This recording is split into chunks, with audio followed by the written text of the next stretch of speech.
Bonsoir à tous, bienvenue dans cette nouvelle séance de minuit et ce soir on va reparler de Rennes-le-Château. Nous sommes avec Rudy. Salut Rudy. Salut, ça va? Bonsoir à Eh tous. ben, très bien, merci à toi Rudy d'être avec nous.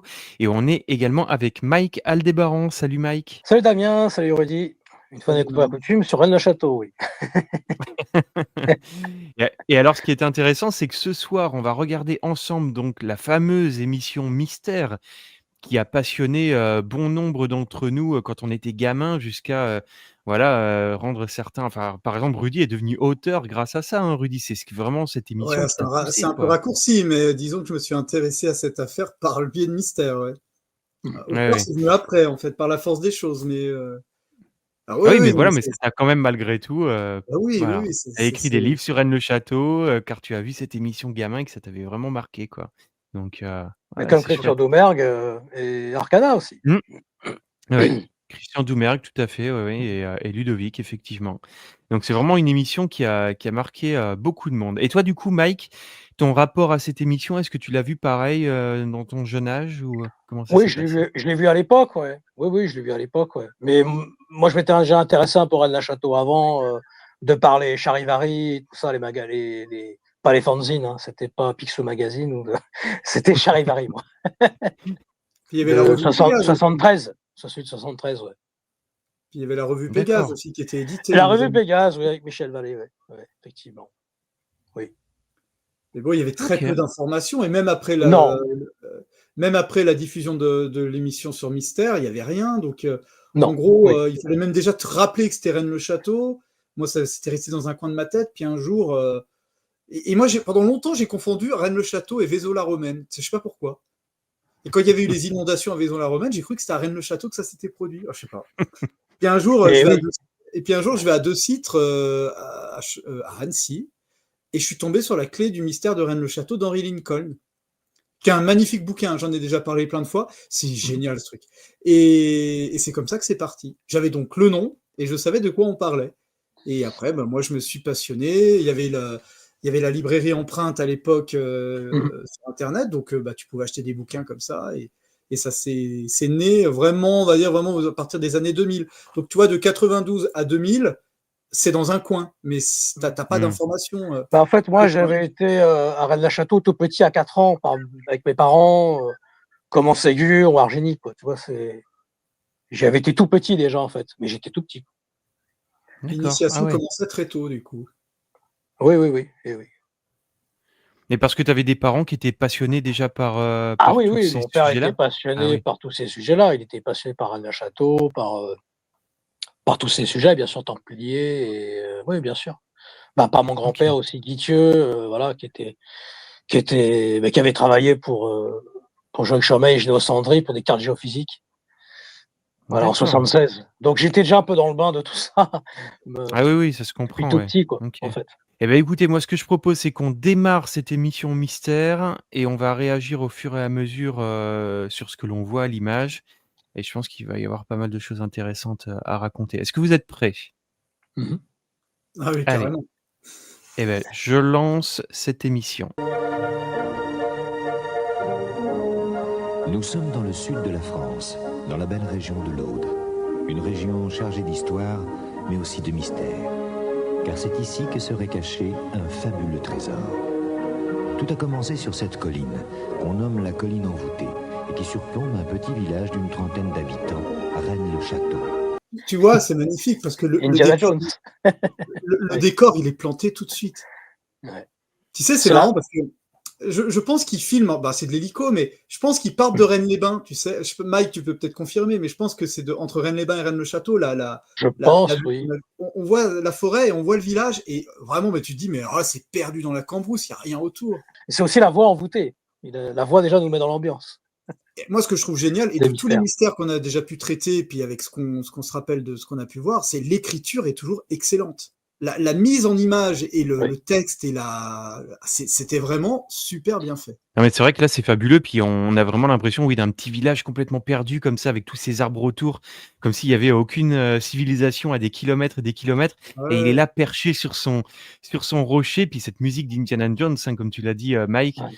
qui, évidemment de suite, te met dans l'ambiance de l'aventure, des trésors, des souterrains, enfin tu as vraiment tout là qui arrive. Tu dis: «Mais qu'est-ce qu'il va y avoir dans ce petit village?» C'est Ça doit déjà être croisade complètement contre dingue. le Graal. Croisade contre le Graal, déjà. Ah ouais, non, mais c'est vrai que c'est magnifique, ouais.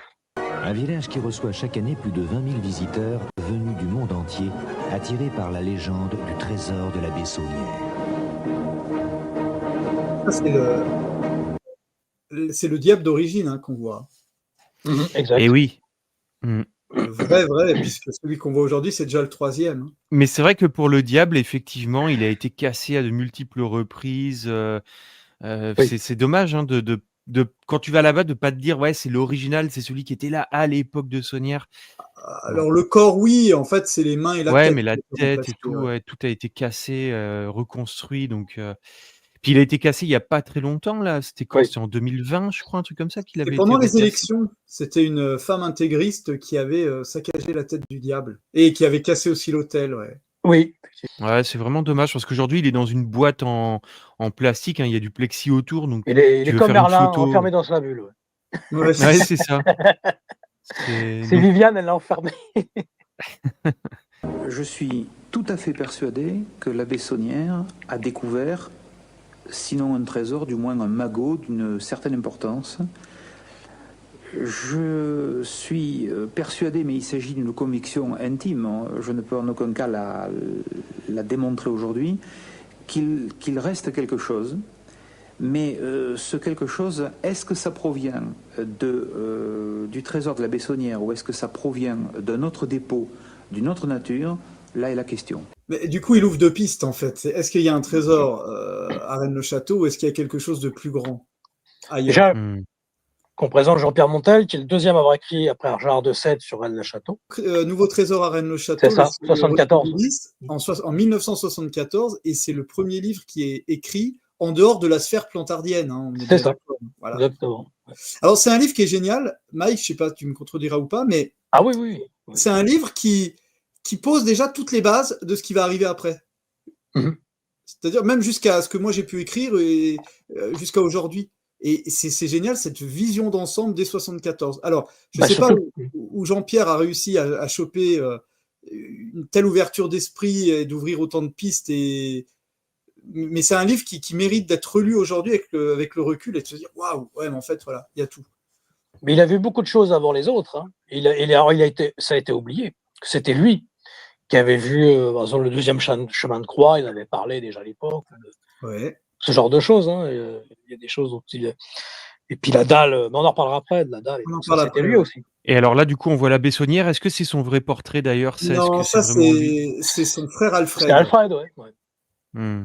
Ben, pendant longtemps, les auteurs ont mis Alfred à la place. Ils se sont trompés. Dès déjà la dépêche, là, avec Salomon, là, ou Salomon. Ouais, le premier article de la Dépêche du Midi, on met déjà pas la bonne tête. Ouais. Déjà, ouais. Ça commence bien. C'est étonnant parce que tu te dis, tu sais que quand tu visites la Villa Béthanie, tu as les deux portraits, tu as la Bessonnière Béranger et puis tu as Marie Desnarnaud, tu sais, ces deux portraits qui sont dans les cadres comme ça. Mmh. Donc ces cadres, ils existaient à l'époque. Alors comment ça se fait qu'on a été montré ceux d'Alfred à la place, puisque finalement, tu vois bien que c'est pas les deux mêmes. Alfred est plus rond, tu vois bien que c'est pas le même visage. Ouais, c'est particulier, hein, cette confusion qui a eu là sur les deux frères pendant très très longtemps. La Bessonnière reste une énigme pour de nombreux historiens. C'est un homme intelligent, volontaire et ambitieux. Mais il n'est qu'un modeste curé de campagne. Il est pauvre et pourtant, il a vécu comme un seigneur. C'est en 1885 que Béranger Saunière est nommé curé à Rennes-le-Château. Juste une question, les images là, Mike, ça provient de la reconstitution qui avait été faite avec Corbu ou pas? Là, j'ai pas d'idée là-dessus. Et tu sais que moi, gamin, j'avais 12 ans, hein, je croyais que c'était des vraies images du prêtre. Oui. Et toutes les images de reconstitution qu'on va voir, j'étais persuadé que c'était des vraies images. C'était les documents interdits. J'ai cru que Il aurait pu en faire un à Rennes-le-Château. Ouais, c'est vrai, il y avait moyen. Ouais. Philippe. C'est vrai qu'on se demande d'où sortent ces images. Est-ce que c'est une reconstitution faite par TF1 ou est-ce que il n'y avait pas eu un vieux téléfilm qui avait été fait? C'est pas des images de téléfilm peut-être? de Jean-Marc, non pas Jean-Marc Thibault, ça c'est rien à voir. De comment Thibault, mais c'est ce que je me rappelle plus le prénom. Oui, il y a eu un film, oui. Ouais, et puis ça se passe même pas à Rennes-le-Château, ils n'avaient pas eu le droit de tourner là-bas, Non. donc ils avaient dû retrouver une autre église. Quand il pénètre dans son église pour la première fois, il est atterré. L'église est en ruine, la voûte s'affaisse, la toiture est délabrée. Pour rénover cette église, il faudrait beaucoup d'argent, et l'abbé Saunière n'a pas un sou vaillant. Il va donc tout d'abord faire appel au maire de Rennes-le-Château, mais ce sera en vain. Les villageois sont trop pauvres pour financer de tels travaux. L'abbé Saunière ne se décourage pas. Il va trouver une riche donatrice. C'est vrai que c'est marrant quand même ce vieux film-là, parce que Mais ouais, c'est à il peu près la taille faudrait... de l'église en plus, hein. C'est assez bien foutu, hein. Je trouvais que même au niveau proportion et projection, on est pas mal, hein. Là, par rapport à ce que le film nous raconte, là, l'histoire de la riche donatrice et tout, on n'est pas loin de ce qui se dit encore aujourd'hui, hein. C'est pas trop obsolète, je pense. Non, parce que tu sais, le problème de l'affaire de Rennes-le-Château, c'est qu'il y a toujours des nouveautés, puis qu'il y a toujours des choses qui ont été dites, puis qui sont pas vraies, puis on revient dessus et tout. Le schmilblick, comme le dira Jean-Pierre plus tard dans l'émission. Le schmilblick ou le marasme, moi j'aime bien employer ce mot. La NAS aussi. Ouais. Ah, ça, c'est On est encore... pris dedans. La NAS est plus pernicieux, c'est encore autre chose, Oui, c'est Plantard, la NAS. en quelque sorte. Il est certain qu'il a eu un don de la comtesse de Chambord, puisqu'il le mentionne, assez important, puisqu'il est de 3000 francs or. Alors la restauration a démarré et, tout d'abord par le remplacement, l'enlèvement du vieux maître-autel qui est très, très ancien et dont on a une description fidèle, puisque l'abbé lui-même a écrit que le maître-autel était formé d'une pierre. Et d'ailleurs, ce monsieur Captier, là, il est devenu quoi alors? Antoine Captier est marié avec Claire. Mademoiselle Corbu, ouais, Claire Corbu, qui C'est ça. était la fille de Noël Corbu qui a racheté le C'est ça. domaine de Marie Desnarnaud. Donc pour ceux qui connaissent pas, c'est compliqué, Voilà. mais Marie Desnarnaud, c'était la servante de l'abbé qui a gardé le domaine jusqu'à sa mort. Et donc donc lui, il est marié à la fille de Noël Corbu, et lui, c'est l'arrière-petit-fils du carillonneur qui aurait découvert les parchemins dans l'église. Moi, j'ai toujours un peu des doutes sur toute cette histoire, j'ai l'impression. Alors, je pense pas qu'il soit de mauvaise foi, mais je pense qu'on raconte, on re-raconte, puis au bout d'un moment, bah, tu sais, ça devient un peu tout vrai, tout ça. En tout cas, derrière lui, il a la photo d'Alfred Saunière et il n'a pas l'air de s'en rendre compte. Mais Claire a bien connu, bien sûr, Mademoiselle Marie, comme elle l'appelait, Desnarnaud, Ouais. mais elle était petite, en fait. oui, Elle était petite, petite, ouais. parce qu'elle est morte en 53, Marie Desnarnaud. Donc. Et Corbu, c'est lui c'est grâce à lui, en fait, toute l'affaire s'est montée d'un coup, hein. Enfin, Oui, médiatiquement en France. Quoi. c'est lui qui en Avec fait la dépêche, ouais. Midi, tout ça. Et tu penses que sans Corbu, cette affaire serait tombée dans l'oubli et personne n'en aurait jamais reparlé? Bah, la grande question, c'est, alors, pour ceux qui ne connaissent pas, l'affaire connaît un retentissement national avec le livre L'Or de Rennes, écrit par Gérard de Sède sous la houlette de Pierre Plantard. Et la question, c'est de savoir, est-ce que Pierre Plantard est venu à Rennes-le-Château parce que Noël Corbu en a parlé, ou est-ce que Noël Corbu en a parlé, mais Pierre Plantard connaissait l'affaire déjà avant, et c'est un concours de circonstances que les deux en parlent en même temps, ou est-ce que Plantard a piloté Corbu? Parce que Plantard a été piloté pour venir à Rennes-le-Château aussi. oui, mais est-ce que Corbu, c'est quelque chose qui est fait de manière indépendante, ou est-ce que Corbu et Plantard se sont entendus un peu avant? Non, même ça, c'est compliqué de savoir comment commence vraiment le truc. C'est le premier à avoir fait des bandes magnétiques pour faire écouter aux gens, il avait marre de raconter, donc ici, et là les gens étaient, il y a quelque chose de sérieux, il y a même des bandes et tout pour écouter l'histoire, et puis il a amené tout le mythe des Wisigoths, le Blanche de Castille, le trésor, enfin, il a tout mis en même temps, quoi, ce qui fait que les gens venaient, bien que dès 1928, c'est ce qu'a dit Claire, eh bien, il y avait des gens qui étaient intéressés, comme qui étaient venus voir Madame Desnarnaud à l'époque. Bon, très peu. Ouais, comme quoi, hein. Bah, c'était assez étonnant, hein. Mais on va continuer dans le reportage parce que je pense que ceux qui ne connaissent pas n'ont pas vu encore l'étendue du domaine. Oui. Mais en tout cas, sacré coup marketing quand même de la part de Corbu, qui avait trouvé là le bon filon, quoi. Parce que, oui, alors, parce que l'histoire, elle est comme ça, c'est-à-dire que Marie Desnarnaud va vendre le domaine en viager à Noël Corbu. Marie Desnarnaud va décéder, et quand Noël Corbu devient propriétaire du domaine, il va le transformer en hôtel-restaurant. C'est ça. Et les gens vont venir, et pour faire venir les gens, il va relayer cette histoire de trésor, et il va créer un premier mythe, on va dire, avec ce que tu disais, Blanche de Castille, les Visigoths et tout ça. En janvier 56, avec la Dépêche du Midi. Voilà. Et la Dépêche du Midi va faire 3 articles qui vont suivre, et c'est comme ça que ça commence, on va dire, d'un point de vue régional. Et après, un peu plus Donc après, national, voire jusqu'à ça va prendre. international. Ouais. Un soir, alors qu'ils descendaient du clocher, alors que les ouvriers étaient partis, qu'ils étaient en train, les ouvriers, de démolir tout ce qu'il y avait dans l'église, en particulier la vieille chaire, il va voir un objet brillant, au milieu de gravats, et à côté d'un vieux balustre.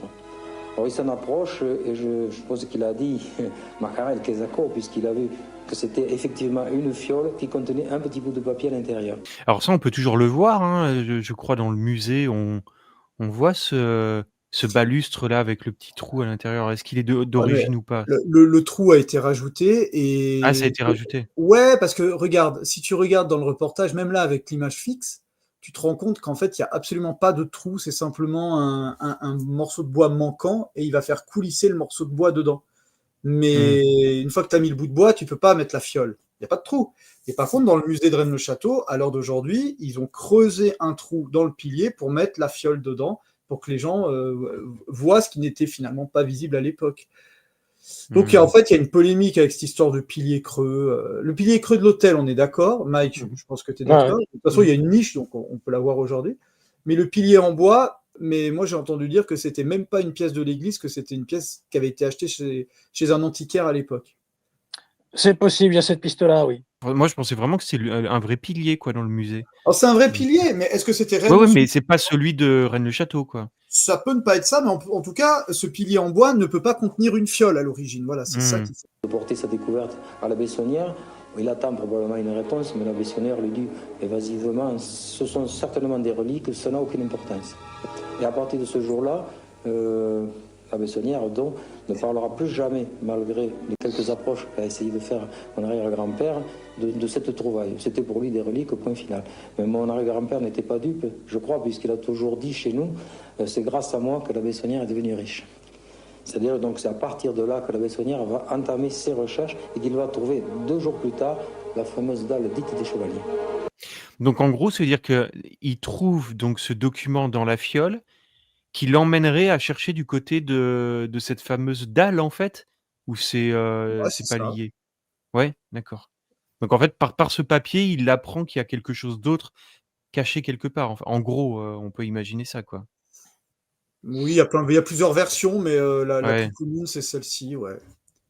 Michel Vallet va plus loin, il parle d'une chemise noire dans laquelle il y aurait des clés, des documents. C'est bon, encore une fois, il parle de ça, on ne sait pas d'où il tire sa source, c'est toujours un peu le même problème. Dans la Mais salle. bon, apparemment, il y aurait eu des fouilles dans l'église, il y aurait eu un document qui aurait indiqué qu'il y avait quelque chose sous l'église. Voilà, c'était ça. La dalle des chevaliers que les maçons vont découvrir est d'époque mérovingienne. Cette dalle, qui paraît anodine au premier abord, est entièrement sculptée en dessous. Elle semble avoir été posée à l'envers. À la vue de ce qu'il y avait sous la dalle, l'abbé a congédié immédiatement les 2 maçons en prétextant que c'était l'heure du déjeuner. Alors là, la fameuse dalle, est-ce que d'ailleurs celle que l'on voit dans le musée est la vraie dalle ou pas du tout? Ou c'est Oui, une mais reconstitution? même celle du film, je pense que c'est la vraie. C'est pour ça que le coup de pioche qui est mis dessous, il m'inquiète un peu. Bah après, il parle d'époque mérovingienne, mais je suis même pas sûr. Hein. Mais ils avaient eu le temps, eux aussi, d'apercevoir sous la dalle un étrange récipient rempli d'objets brillants. Nul ne sait ce que la Bessonnière a trouvé ce jour-là. Mais il est certain qu'à partir de ce moment, les villageois l'ont vu creuser la nuit dans le cimetière, accompagné de sa fidèle gouvernante, Marie Desnardoux.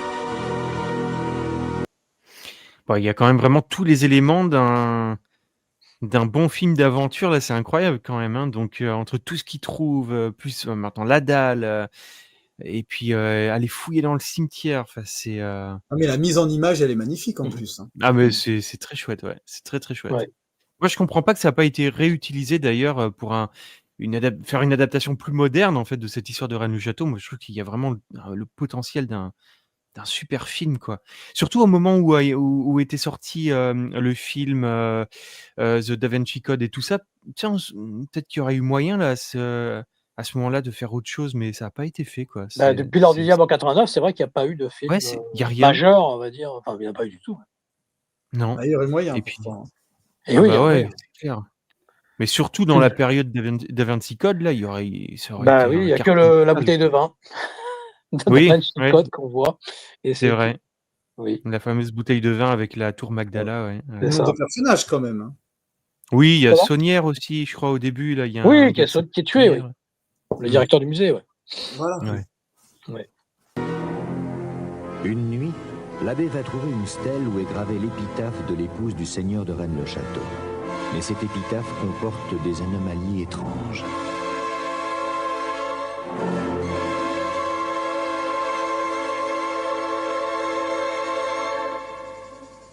Ah, mais c'est génial. Euh, On passe d'images d'archives que moi je croyais être des vraies, tu vois, pour te dire. Pourtant, je vois Et pas la quoi. musique, on se croirait dans un épisode des Envahisseurs ou des Compagnons de balle ou les Compagnons GU. On est déjà dans une ambiance particulière.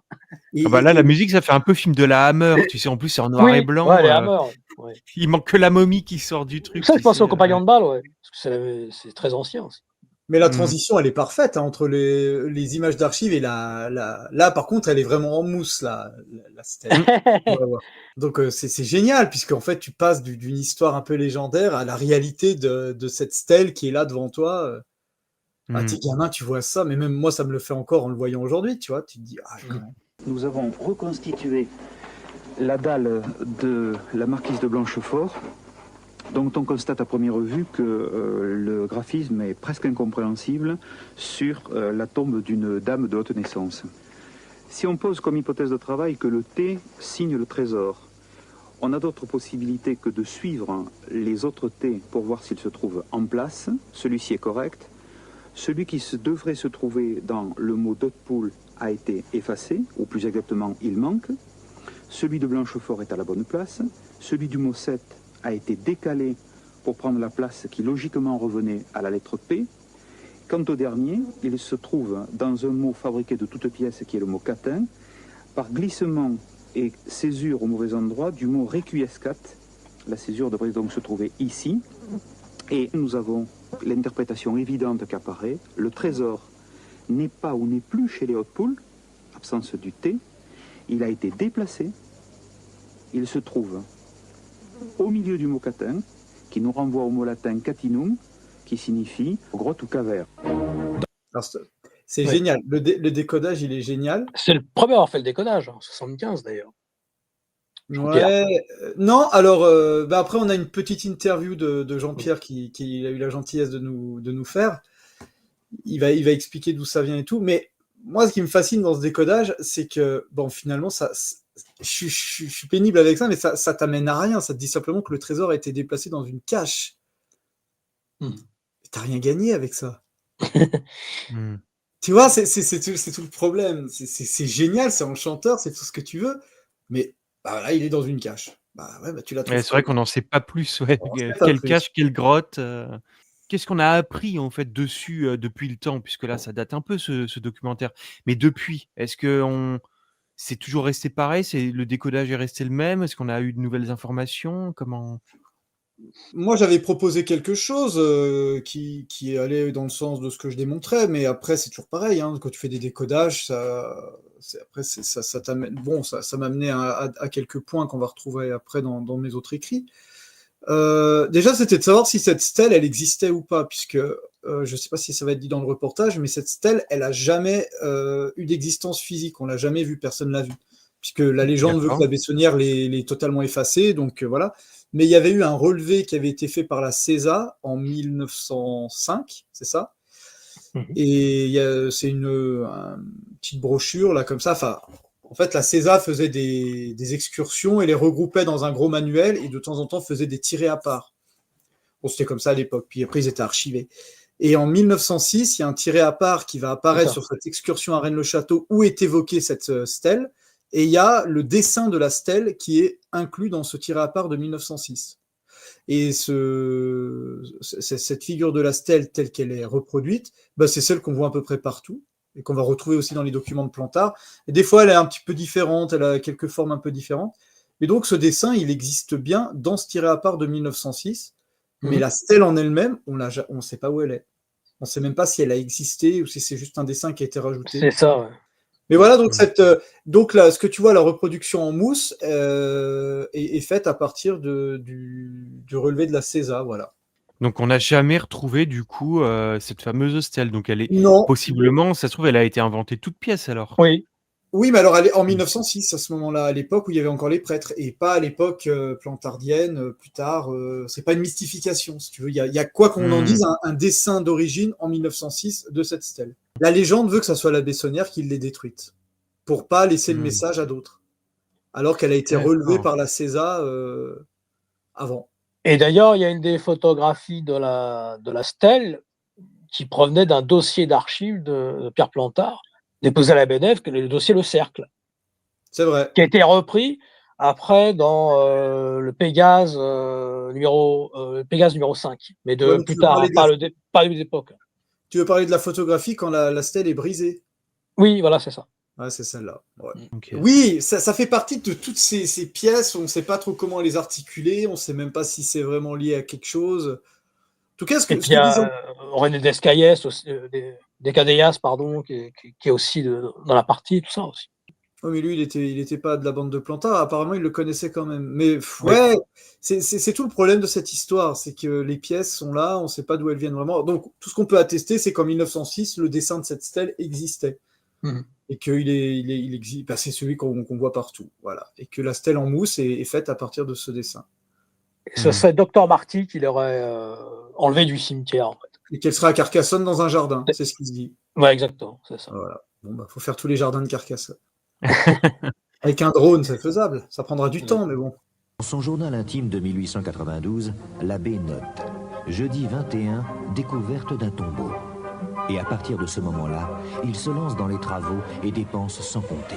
Il achète 6 terrains, fait construire la tour Magdala pour sa bibliothèque, la villa Béthanie où il va résider et recevoir fastueusement de nombreux invités prestigieux. Les repas sont raffinés, l'alcool coule à flot. Il entretient même une relation soutenue avec une des femmes les plus célèbres de l'époque, la cantatrice Emma Calvet. Oui, alors ça c'est pas vrai. Bon là, oui, c'est la belle histoire là. C'est la belle histoire. Il l'a plus peut-être vu dans les chocolats poulains en carte postale qu'en vrai. Alors tu sais que si tu arrives à te procurer cette carte d'époque de chocolat avec Emma Calvet, je l'ai, et ben derrière tu la retourneras, et ben c'est écrit Église Saint-Sulpice. Ah. Il y a un truc, alors ça m'a toujours amusé ça. Parce que moi je l'avais retrouvé, tu peux la retrouver sur eBay pour 4 francs 6 sous. Donc je sais pas s'il y a un lien ou pas. Peut-être qu'on nous renvoie vers Emma Calvet par rapport au chat noir et les occultistes de la Belle Époque, Maurice Leblanc et tout ce que tu veux, la sœur à Maurice Leblanc. Mais peut-être aussi qu'on nous ramène à Saint-Sulpice avec. Et à Gisors aussi. Oh alors là je ne peux pas aller plus loin. Mais parce que le dossier Gisors c'est encore autre chose. Mais oui, dans le reportage de Mystère, on retrouve quand même quelques éléments de la belle histoire. Voilà. Et puis bon, les raccourcis sont assez rapides, mais c'est un peu ça quand même. Il n'y a pas trop d'erreurs encore, je trouve. Mais est-ce que Emma Calvet est réellement venue à Rennes-le-Château ou pas du tout? Non, bon, ça on peut pas le dire. Non. On n'a pas de preuve de ça. Ouais. Même parmi les habitants, des choses comme ça, il n'y a rien qui a été, par exemple, noté ou je sais pas, d'une source. Figure-toi que c'est très étonnant. Il y a un calvaire à Rennes-les-Bains, donc le village d'en dessous, pour ceux qui ne connaissent pas, et le calvaire est signé E. Calvet. Ah. Comme Emma Calvet. Et ça m'a toujours énormément surpris. On soupçonnera plutôt Alfred qui aurait été dans ces cercles-là, mais même là, on n'a pas de preuves. Ah, avec le cercle le de frère, ouais, t'as des énormes faisceaux d'indices quand même. Oui. Et bien sûr, l'église est somptueusement restaurée. Comment expliquer que ce modeste curé de campagne va dépenser la somme astronomique de 2,5 milliards de centimes? 2,5 milliards de centimes. À l'époque, ça devait être une sacrée somme. C'est l'homme qui va être un milliard. Ouais, mais je crois déjà tu dis 2 milliards de centimes, ça veut pas dire grand-chose parce que c'est des centimes, ramène ça en France. C'est des centimes. C'est vrai que pourquoi le dire en centimes et pas en parce francs que les pour donner centimes, un truc encore plus. Non, parce que les centimes, c'était l'équivalent des anciens francs. D'accord. Donc quand tu disais 2 milliards de centimes, c'était 2 milliards d'anciens francs. C'est les anciens francs, ouais. Ça parlait plus pour les anciens, si tu veux. Voilà. D'accord. Bon, après, le domaine, il est évalué à certains prix, après d'autres prix. Quand tu écoutes Le Grand Virage, il donne encore d'autres évaluations de prix. C'est comme au début, il dit que la comtesse de Chambord, elle a donné 3000 francs or, et en fait, c'était 1000. Et puis, on a retrouvé des documents où c'est 1000, d'autres c'est 3000, parce que Saunière devait justifier, quand il y a eu son procès, il a dû justifier ses fonds, donc il a un peu grossi toutes les sommes. Donc, c'est assez compliqué de savoir à 10 000 francs près le prix exact, 10 000 euros, on va dire aujourd'hui. Bon, après, il balance un chiffre comme ça le fait bien. C'est TF1, c'est 20h50, c'est cool. Après, le domaine, il est quand même. On dit que c'est tout petit, mais quand tu fais le tour à pied, c'est quand même assez grand. Hein. Ah, c'est quand même, ouais, c'est pas mal, hein, déjà, hein. Pas mal, hein, surtout pour la Mmh. région et le lieu et là où il était. Il a fallu monter les pièces, faire le terrassement, monter le belvédère, tout ça. Non, c'est pas Mais mal. c'est surtout ça, en fait, effectivement, parce qu'à l'époque, il y a pas cette grande route, hein, qu'on a aujourd'hui, et qui va direct en haut. Donc tu imagines pour monter tout ça? Elle est quand Ah même, bah, c'était avec des bœufs, des chevaux, ouais, c'était ça. c'est Hein. ça. Il y avait un sacré boulot là quand même aussi déjà de monter tout là-haut, Ça s'est fait en combien de temps le domaine? Ça commence en 85, ça Ouais. commence en 91 et ça se termine en 1906. Donc, Ouais. tu vois, ça fait quand même un paquet d'années. Hein. Qu'est-ce qu'il construit en premier? Genre il y a la Villa Bethany, tout ça, et après derrière, par exemple, il fait la tour Magdala, seul, et après il y rajoute En 87, il commence déjà à faire le porche de l'église et l'hôtel. En 1887. En 91, il continue parce qu'il a des premiers dons. Après, en 91, et de 91 à 97, là, il fait toute l'église et tous les jardins. Et en 97, il y a l'évêque Billard qui vient inaugurer l'église. Et là, il n'y a que D'accord. l'église qui est faite. Et ensuite, le domaine, c'est-à-dire la villa, les jardins, le belvédère et les tours, ça, c'est jusqu'en 1906. C'est en 2 temps, en OK. fait. Ouais. Ouais. D'accord. Marie Desnarnaud disait aux habitants de Rennes-le-Château, vous marchez sur de l'or. Et elle disait aussi, avec le trésor de la Bessonnière, on pourrait nourrir le village pendant 100 ans, et encore il en resterait. Alors ça, moi, ça m'a toujours intrigué cette histoire-là. Vous marchez sur de l'or. Comment on peut l'interpréter aujourd'hui? Est-ce qu'il y a eu, je sais pas, est-ce qu'on a compris un petit peu ce qu'elle a voulu dire par là, quoi? Quand tu entends ça, tu ne peux que imaginer qu'il y a un trésor en fait qui est là, sous la colline de Rennes-le-Château, quoi, qui est sous ce village, qu'il y a quelque chose en fait qui permet de gagner de l'argent. Donc, et on n'a jamais rien trouvé malgré tout, quoi. Bon, Ouais. l'idée, ça serait que sous l'église, il y aurait une crypte et que le trésor Oui. de l'abbaye d'Alette aurait été caché sous l'église de Rennes-le-Château pendant la Révolution, en attendant que les événements se passent, et puis qu'une fois les événements passés, l'évêque d'Alette puisse retrouver son trésor et que Rennes-le-Château aurait fait office de Le coffre-fort. cash, quoi. C'est une des possibilités, oui. Et Oui. du coup, comme la révolution a été peut-être plus longue et peut-être un peu plus meurtrière, et puis qu'après il y avait les maladies, il y avait tout ça, parce qu'ils ont fui en Espagne, et ben ça c'est resté comme ça, et que le mot serait resté dans l'église, au cas où s'il ne revenait pas, en disant au prochain curé qui trouvera ce mot, sachez qu'il y a le trésor de l'abbaye d'Alette sous l'église, et que ça serait bien peut-être de le rendre. Je sais pas, j'extrapole un peu, mais c'était peut-être l'idée. Et qu'en fait, la Bessonnière, au lieu de ramener le trésor, on aurait fait son bien personnel, si tu veux. Dans les souterrains sous Rennes-le-Château, en partant de l'église. Ou peut-être même du cimetière. Quand Saunière meurt, il reste rien en fait de cette entrée vers la crypte? Je sais pas, ils disent qu'en fait, les souterrains, ils partaient vraiment très loin sous la colline, et puis qu'il y aurait eu des éboulements, et que c'était compliqué une fois les éboulements se seraient produits, tu n'avais plus accès à ce qui restait du trésor. Ah oui, d'accord, donc le trésor n'est pas forcément sous l'église dans la crypte en fait, c'est plus un souterrain qui emmènerait à une cache, d'où le fameux éboulement qu'on voit dans le champ là, c'est ça? À un moment donné, on voit des. OK. Et c'est pour ça que Marie dit, avec ce que le curé a laissé, on pourrait faire vivre le village pendant 100 ans. Ça serait peut-être ça. Mike, qu'est-ce que tu en penses, toi, ta théorie là-dessus? Je rejoins un peu ça aussi, mais c'est toujours des théories. Hein. Et oui. Ouais, mais ce que disait Ludovic, justement, c'est que c'était la théorie la plus fonctionnelle. Donc oui, je pense aussi, oui. Parce qu'il y a un inventaire du trésor de l'abbaye d'Alette qui a été retrouvé, et puis les pièces qui sont citées dans l'inventaire, on les a pas retrouvées. Donc à un moment donné, c'est qu'elles ont disparu quelque part. C'est ça. C'est l'indice le plus fiable. Et l'endroit où il y a le fameux éboulement là dans le champ, personne n'a jamais essayé justement de reprendre peut-être à cet endroit-là et de voir si en creusant autour, il n'y avait pas moyen de découvrir je sais pas, quelque chose, voir s'il y avait vraiment un souterrain là-dessous? Ou même via un radar, tu sais, ou un truc comme ça? Mike, ils ont fait un local technique vers le parking. Oui. Tu as peut-être vu. Moi, je dis toujours que le local technique, il est posé pile poil sur l'entrée du souterrain. C'est bien. Ah oui, pourquoi pas. Au parc-mètre. Il est sous le parc-mètre. Ah oui, il y a le parc-mètre, mais sinon, il y a le local technique. En fait, les sous du parc-mètre, les sous, ils sont dans le trésor. Directement dans le souterrain. Non, bah après, je sais pas. Il y a l'histoire de la bouteille de coca d'Alain Féral qui serait descendue dedans. Oui, voilà aussi, ouais. Oui, Ouais, ça c'est vrai que ça revient souvent cette On en Oui. histoire avait déjà on en avait pas mal de la parlé. bouteille. c'est ça. Ouais. Ouais, bon en tout cas cette crypte, c'est vrai que, Mais ils on se l'ouvriront demande pas parce que c'est la poule aux œufs d'or, c'est normal. Ah oui, oui. Même malgré tous les.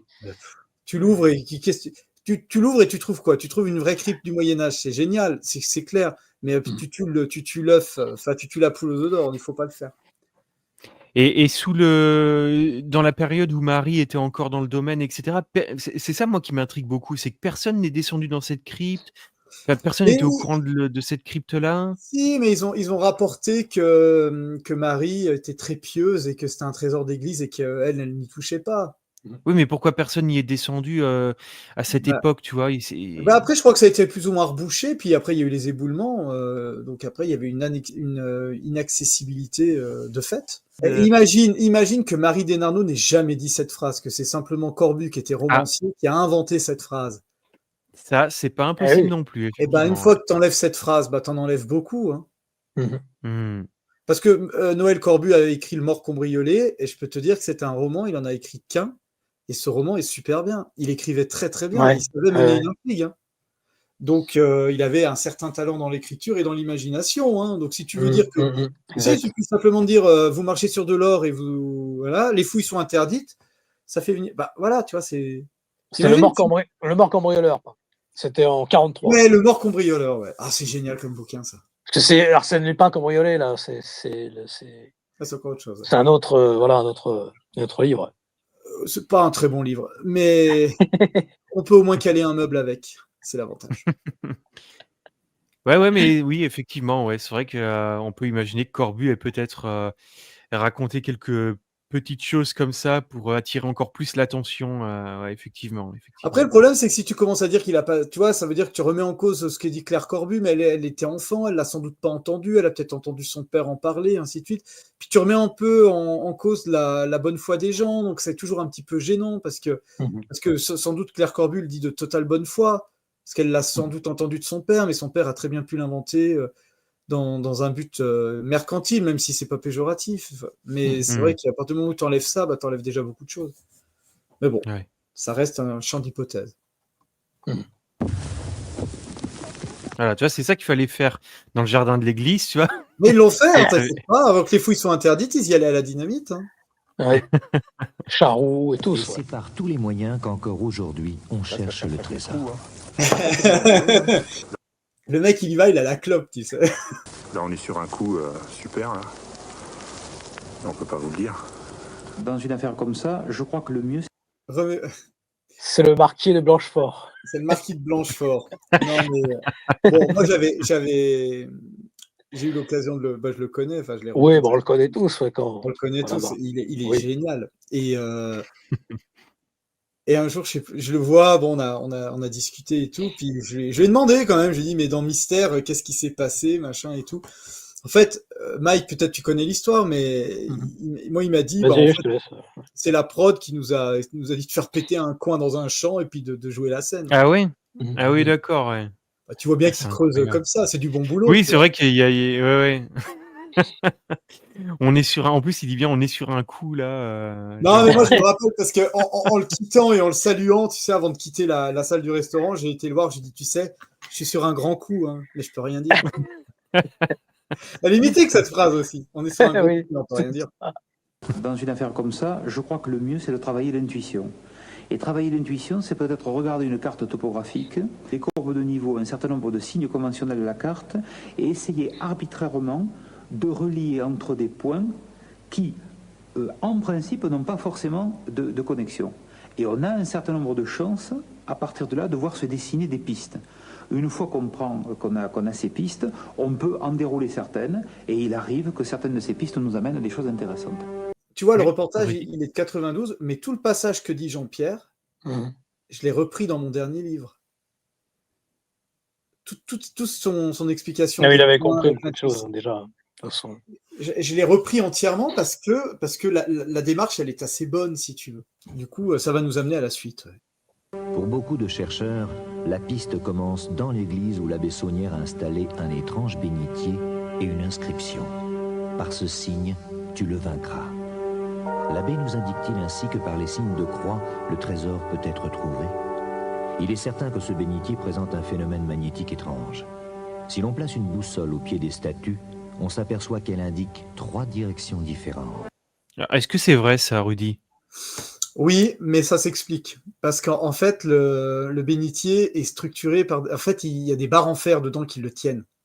C'est des éléments de moulage, si tu veux. Tu as le diable qui est en plâtre.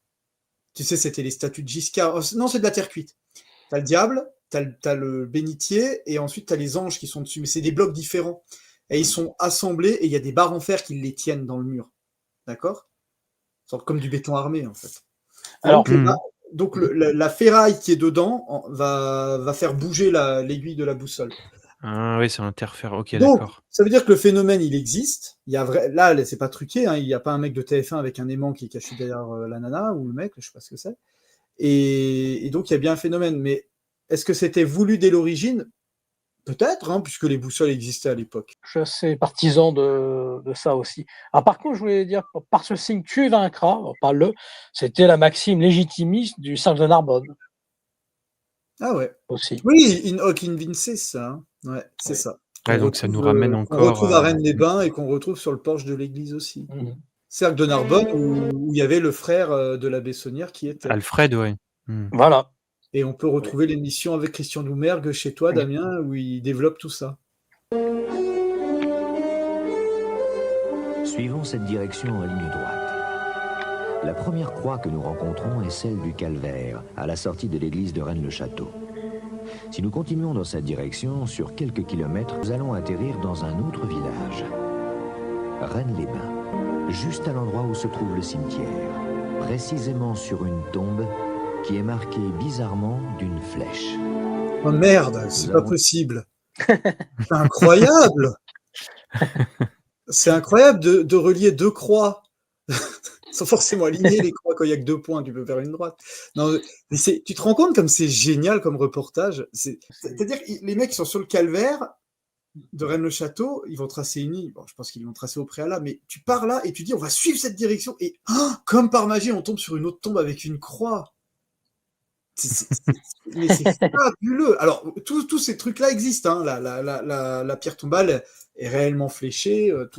Tout ça est vrai. Hein. En plus, c'est ça qui est hallucinant. Et cette flèche, elle y est toujours, cette petite flèche qu'on voit là. Mais c'est un symbole. Mike, il a peut-être une lecture peut-être plus ésotérique que moi, mais je sais qu'il y a une signification. On les retrouve hein, sur d'autres tombes. Hein. C'est pas impossible. Si tu veux, c'est la flèche qui monte le ciel et en fait, là, il est fléché vers le bas, donc c'est pour faire la liaison terre-ciel. C'est un truc catho qu'on peut retrouver ailleurs. Mais peut-être Mike, tu as une autre explication? Oui, après, il y a... Bon, là, c'est plus une allégorie. Il y a les runes aussi sur certaines tombes qui étaient mises pour le... c'est-à-dire la flèche vers le haut, c'était la mort, et puis la naissance, à l'inverse, dans l'autre sens. Ouais, c'est ça. Ouais. Bon, après, c'est la tombe de la mère et de la sœur de l'abbé Boudet, par exemple. Donc, c'est là que c'est intéressant. Tu te dis, waouh! Et l'abbé Boudet s'est pas fait enterrer là, justement, parce qu'on aurait dû rechanger l'épitaphe et ça aurait peut-être enlevé la flèche. Enfin, ils auraient modifié le codage. Il y a eu plein d'explications comme ça. On a envie d'en savoir plus hein, une fois qu'on a dit ça. Mais bon, voilà, c'est comme ça. Si nous repartons du calvaire de Rennes-le-Château et que nous suivons la même direction en ligne droite, allons-nous trouver sur le chemin une autre croix. Au bord d'une route, en pleine campagne, il y a en effet la croix de Gavigno.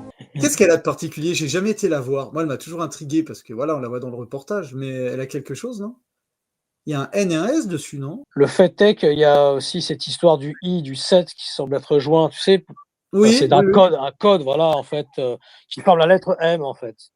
Okay. Et qu'on retrouve sur la croix près du Bézu aussi. Et donc, la jambe du 7, en fait, est quasiment verticale et parallèle au I. Et une fois rejoint, en fait, on voit à l'extrémité gauche du 7, eh bien, ça fait ces 2 chiffres qui forment un M. C'est ça l'idée. Encore un codage. Sans doute. Donc établi un triangle en reliant les 3 croix. Et c'est dans ce périmètre que des centaines de chercheurs creusent en vain, depuis 30 ans, pour trouver le trésor de la Bessonnière. Il est certain que de nombreux témoins ont vu pendant des années la Bessonnière parcourir les sentiers de la région. Que cherchait-il? Avait-il obtenu des renseignements sur l'emplacement d'un autre trésor? Ou choisissait-il une cachette pour y enfouir son magot? Une chose aussi, c'est que le trésor du triangle d'or, c'était le livre de Jean-Luc Chaumeil de 1979, qui parlait déjà de cela aussi avant l'ennemi sacré, tout ça, avant Lincoln. Ouais, non, mais c'est vrai, il y a toujours cette histoire de triangle. Ouais. Après, ouais, est-ce que les chercheurs ont cherché sans relâche dans ce périmètre? Moi, je crois pas. Hein. Enfin, oui, sans doute que oui, mais quand tu ouvres n'importe quel livre sur Rennes-le-Château, on ne te parle pas de ce triangle. Non. On va te parler d'autres lieux, la source du cercle ou le Sarbaïrou, enfin des choses qui reviennent assez souvent, le Cardou, mais jamais vraiment de ce triangle. Un des indices qu'on a retenu, c'est que l'abbé Saunière est allé à Paris faire déchiffrer des parchemins et qu'il est revenu avec une reproduction d'un tableau de Nicolas Poussin. Attention, alors, là c'est la belle histoire. Oui. Ça, ouais, parce que là, le fait qu'il soit allé à Paris, tout ça, c'est véridique? Il n'y a pas de du preuve. tout. Non, il y a rien. Il faudrait vérifier, je pense, les trajets, les chemins de fer d'époque et voir si on retrouve son nom, peut-être. Mais moi, personnellement, j'ai eu des sources comme quoi il aurait été quelque part, pas à Paris spécialement. À Lyon? Je peux pas dire vraiment, mais il aurait été quelque part pour se faire décoder, parce qu'il aurait peut-être trouvé sous la dalle. Bon, après, ça, c'est personnel. Mike a de bonnes infos, donc moi, je lui fais confiance. Mais en ce qui concerne, oui, les relevés des chemins de fer, peut-être à vérifier si un saunière, on ne le voit pas. Mais est-ce que c'est pas Boudet qui partait à Paris, comme il était à la Société des Sciences? Peut-être, oui, aussi. Parce que quand on parle de saunière, on parle de Boudet souvent. Hein. Oui. Il y a un jeu de miroir assez impressionnant. Alors, les bergers d'Arcadie, là, qu'on va voir, personnellement, moi, j'ai travaillé dessus, j'ai obtenu des résultats probants. Jean-Pierre Garcia a travaillé dessus et il a eu des résultats probants aussi, notamment par rapport à la pique grosse du Bugarage qu'on voit entre les bergers, là, c'est vraiment la montagne qu'on voit au milieu. Quand on fait une comparaison tableau pique grosse, à moins d'être de mauvaise foi, c'est quasiment la même chose. Je sais pas, Mike, qu'est-ce que tu en penses? Oui, je suis d'accord. C'est vrai. Je serais plus réservé pour les deux autres montagnes entre le Cardou et le Bézu, mais il y a quelque chose avec ce tableau. Moi, dans le dernier bouquin, je le traite pas, mais je l'ai traité dans les autres. L'abbé Boudet l'évoque à la page 301 de son livre. Donc, il y a vraiment quelque chose. Je suis encore un peu partagé, mais bah non, en fait. Oui et non. Il y a peut-être un lien. Mais pour revenir très rapidement sur Sonia, je pense que ces décodages qu'il a eus lui ont peut-être servi à créer tout ce domaine et l'Église, et qui est enfin un domaine alchimique qui est relié un peu à ce dont on parlait en off des fois, au Plessis-Bourré, à toutes ces demeures alchimiques, et qu'on retrouve après à d'autres endroits, Notre-Dame de Marseille. T'as vu, Damien, il dit ça et il n'a pas lu mon livre. Hein. Donc voilà. En couleur. En couleur, bien sûr, c'est mieux. Non, mais oui, c'est ça. Non, ils vont en parler après, donc on va continuer. Mais quand ils vont parler du tombeau des Pontiles, ça serait bien qu'on s'y arrête aussi un petit peu, parce que c'est là où il y a le lien. Ah ben oui. Les bergers d'Arcadie. Pourquoi a-t-il choisi cette reproduction? Selon certains experts, le fond de ce tableau ressemble étrangement à certaines montagnes de la région.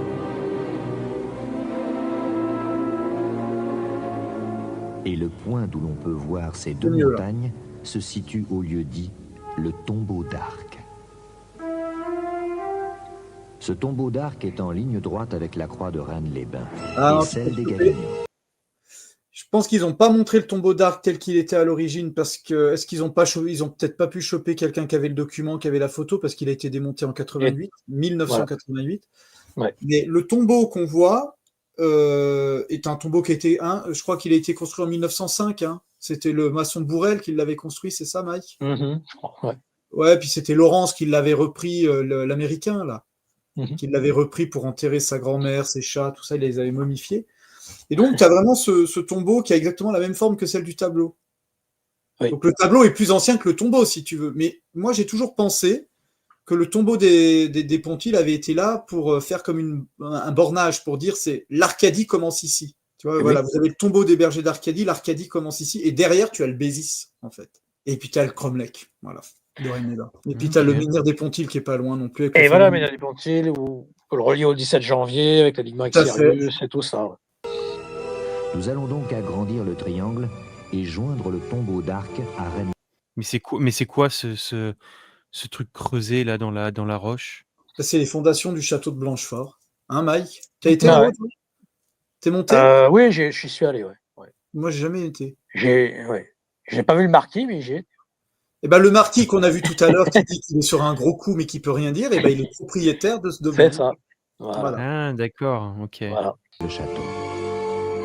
Sur le chemin, nous trouvons les vestiges du château de Blanchefort, surplombant une falaise aux grottes mystérieuses. Toujours en ligne droite, à quelques kilomètres devant nous, Rennes-le-Château. Est-ce dans ce deuxième triangle que se trouverait le trésor? Officiellement, les fouilles sont interdites, mais la nuit, les recherches continuent. Alors, les fouilles sont interdites sur le territoire de la commune de Rennes-le-Château. Alors, Rennes-le-Château, tu as le petit village, mais c'est très étendu, hein, ça va jusqu'à Rennes-les-Bains, c'est immense en taille. Cette zone-là, elle est interdite aux fouilles, mais après, dans le droit français, toute zone est interdite aux fouilles, d'une certaine manière.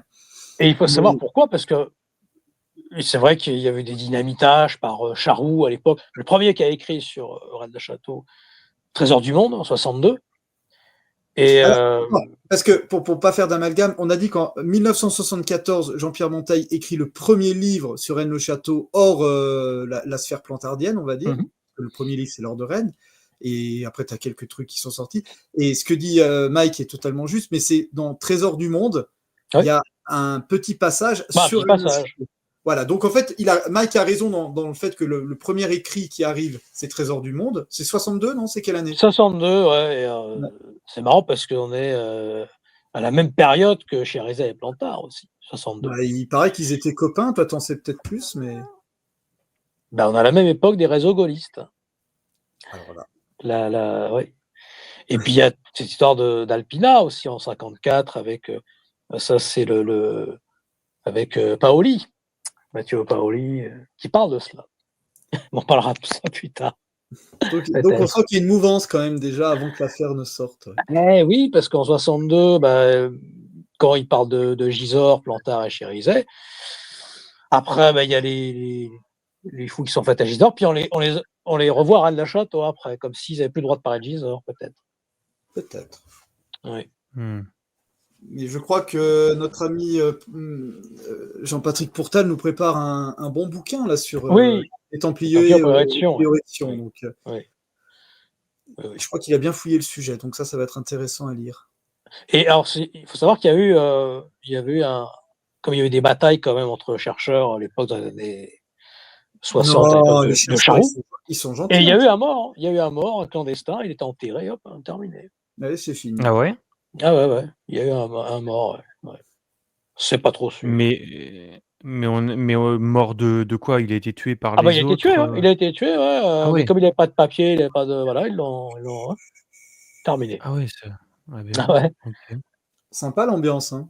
Ah ouais. Mais on sait pourquoi? On sait... Parce qu'il y avait des batailles entre chercheurs. À l'époque, ils réglaient les comptes, peut-être. Ah oui, d'accord, ouais, mais on n'a pas plus d'infos sur... j'ose pas imaginer que ça soit vrai. Je pense pas que les chercheurs s'entretuent entre eux. Alors, cette information... c'est ironique. Hein, moi, je l'ai d'une bonne source. C'était ironique, Mike, hein, tout simplement. Ah oui, d'accord. Oui. Ah oui, non, mais moi... oui, d'ailleurs, tu as mis ton gilet pare-balles. Non, tu l'as enlevé. Non, mais moi, je crains pas, je crains personne, je m'en fous, mais il y a des gros coups de pression qui sont donnés par certains, oui, bien sûr. Qu'aurait donc trouvé l'abbé Saunière? Les hypothèses sont nombreuses et les avis sont partagés. S'agit-il du trésor des Mérovingiens ou de celui du roi Salomon rapporté par les Romains? D'autres encore pensent que c'est le trésor de la reine Blanche de Castille. Mais ils sont dans quoi, là, pour être carrément dans des espèces de petits bateaux Moi, je sais, mais Mike, il le sait aussi. C'est le marquis qui est en bateau, là. Il prend le bateau, là, cette fois. Tu sais où c'est, toi? Dis-moi, vas-y. Parce que là, j'ai... Eh ben, normalement, ce lieu, il n'est pas du tout à Rennes-le-Château, c'est à Cuisa. Il y a un endroit où il y a ça, en fait, et il y a encore les bateaux en polystyrène pour aller visiter. Donc, Ah ouais? et c'est très marrant parce qu'ils disent la nuit, les recherches continuent. Tu sais. C'est génial de dire ça. Tu dis, la nuit, les mecs, ils lâchent rien. La journée, ils font péter de la dynamite. Mais la nuit, les recherches continuent. Ils ne dorment jamais, les gars. Ils cherchent le Graal Pierre comme Otoran et Gadal. Ouais, c'est ça. Dans les barques. Non, en fait, d'après ce que j'ai su, parce que j'avais quand même posé des questions, c'est qu'à un moment donné, la prod avait besoin de montrer un lieu souterrain, avait besoin de montrer. Et il y a eu ça qui a été proposé à Quiza et ils ont été faire le petit film. Ouais, donc du coup, c'est quand même. Ouais, mais c'est bon, quand même à un moment donné, tu es obligé de montrer un souterrain. Je pense que si tu veux faire de l'image, il faut quand même. Parce que Philippe Brunel montre aussi un souterrain dans son reportage. Je pense que pour le visuel d'un documentaire, tu dois quand même mettre le téléspectateur en immersion et dans le réel. Donc, à un moment donné, enfin voilà. Puis je pense que la prod n'était pas là très longtemps, donc il a fallu vite trouver quelque chose. Par opportunisme, ils se sont dit on va aller à Quiza et puis ça le fera. Dans un des épisodes des Compagnons de Balle, ils sont aussi en bateau. La société secrète. Je sais pas si vous l'avez vu. Non. Ouais, bon, en tout cas, ça marche bien. C'est sûr que tu vois cet épisode quand t'es gamin, à l'époque, c'était de la folie. Il y a des souterrains, il y a ci, il y a ça. Là, t'as tous les éléments d'une super histoire d'aventure et de mystère. Ouais. Ou celui des Templiers, qui se cachent dans ces grottes et ces rivières souterraines. Ça doit pas être très pratique là de se déplacer avec ça. Et... C'est des barques en carton. avec... Sauf qu'elles sont en carton, alors ça prend l'eau. C'est avec ça qu'ils ont fait la dalle. Oui, c'est vrai.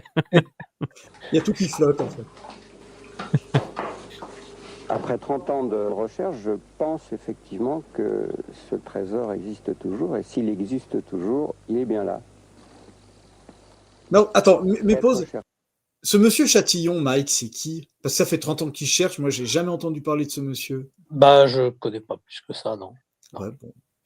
Il cherche la nuit, je pense. On ne doit pas le croiser. En plus, ils ont mis Monsieur Chatillon, tu sais, t'as même pas le prénom, rien, quoi. Bah oui, moi je le connais pas, parce que tu sais, les chercheurs, en fait, tout le monde se connaît. Et puis, on se connaît, ouais. On se connaît tous. Oui, tout le monde ne s'apprécie pas, mais tout le monde se connaît, tout le monde connaît les écrits de tout le monde. Donc voilà. Mais Monsieur Chatillon, non, c'est un livre que. Est-ce que c'est pas un personnage qui a été rapporté à la fin, histoire de donner un peu de. Pas forcément, parce que des chercheurs, t'en croises pas mal quand tu vas là-bas. Et puis il y a même tu rencontres des fois des chercheurs qui n'ont aucune notoriété, c'est-à-dire c'est des mecs qui cherchent dans leur coin, ils font leurs travaux, tu les rencontres, ils connaissent des trucs sur le bout des doigts et tout, et t'en as jamais entendu parler, ni sur les réseaux, ni sur rien. Hein. Ouais, ils font ça dans leur coin, quoi. Ils font ça dans leur coin, en lumière. Et puis voilà, mais c'est marrant parce que l'histoire, moi la première fois que j'arrive à Rennes-le-Château en 2002, je rentre dans l'église et il y avait un mec, il avait un Marcel blanc, il avait un short, tu sais, marron avec des poches, il avait des chaussettes sandales, il avait un chapeau de paille, des lunettes et tout, et le mec, je peux, il devait avoir 65 ans. Et il dit, il était avec sa boussole comme ça sur le bénitier, mais comme on avait l'impression que c'était un mec de l'office du tourisme qui était là juste pour faire croire aux visiteurs qu'il y avait des chercheurs. Et il commence à me raconter, enfin on était deux, puis il commence à raconter, il dit ouais, et ben voyez, quand on est là, quand on va dans cette direction, ça amène à une croix, donc tu vois, il reprenait un peu mystère, donc c'était bien. Tu te dis, oh, bah, disons, tu l'as vu à la télé, tu le vois en vrai maintenant, c'est génial. Donc, en fait, il dit vrai. Et à un moment donné, il me dit, ouais, et là, il y a une autre direction, mais je peux pas. Ah, il fallait suivre le regard des anges. Oui, il y avait la boussole et il y avait le regard des anges. Je crois qu'ils regardent tous au même endroit d'ailleurs. Bon, peu importe. Et il me dit, oui, à un moment donné, il y a une croix au-dessus, c'est gravé, il y avait. Donc, il y a la tombe de Jésus quelque part. Voilà. Et alors, il te met ça dans la tête, tu sais. Puis après, tu réfléchis, tu te dis, oh putain. En fait, ça prend, en fait, le rêve prend corps, tu te dis à ce moment-là. On n'a jamais entendu parler d'une croix avec qui avait écrit dessus, mais c'est pas grave. Lui, il l'avait en tout cas. Avec un I. Ah, peut-être. Ah, oui. Un I inversé, tu t'imagines? I inversé, ouais. Péditant le passe. Alors lui, c'est le meilleur. Ah oui, bon, là, on a rejoint la scène d'ailleurs. Tu regarderas, il a une croix égyptienne autour du cou. C'est un initié de Memphis Mesraïm, tu vas voir. Oui, ou d'un Bork. Être chercheur, c'est vouloir accéder à la vérité cachée. Donc au moment où vous mettez la main dessus, c'est une joie tellement profonde que vous la gardez pour vous.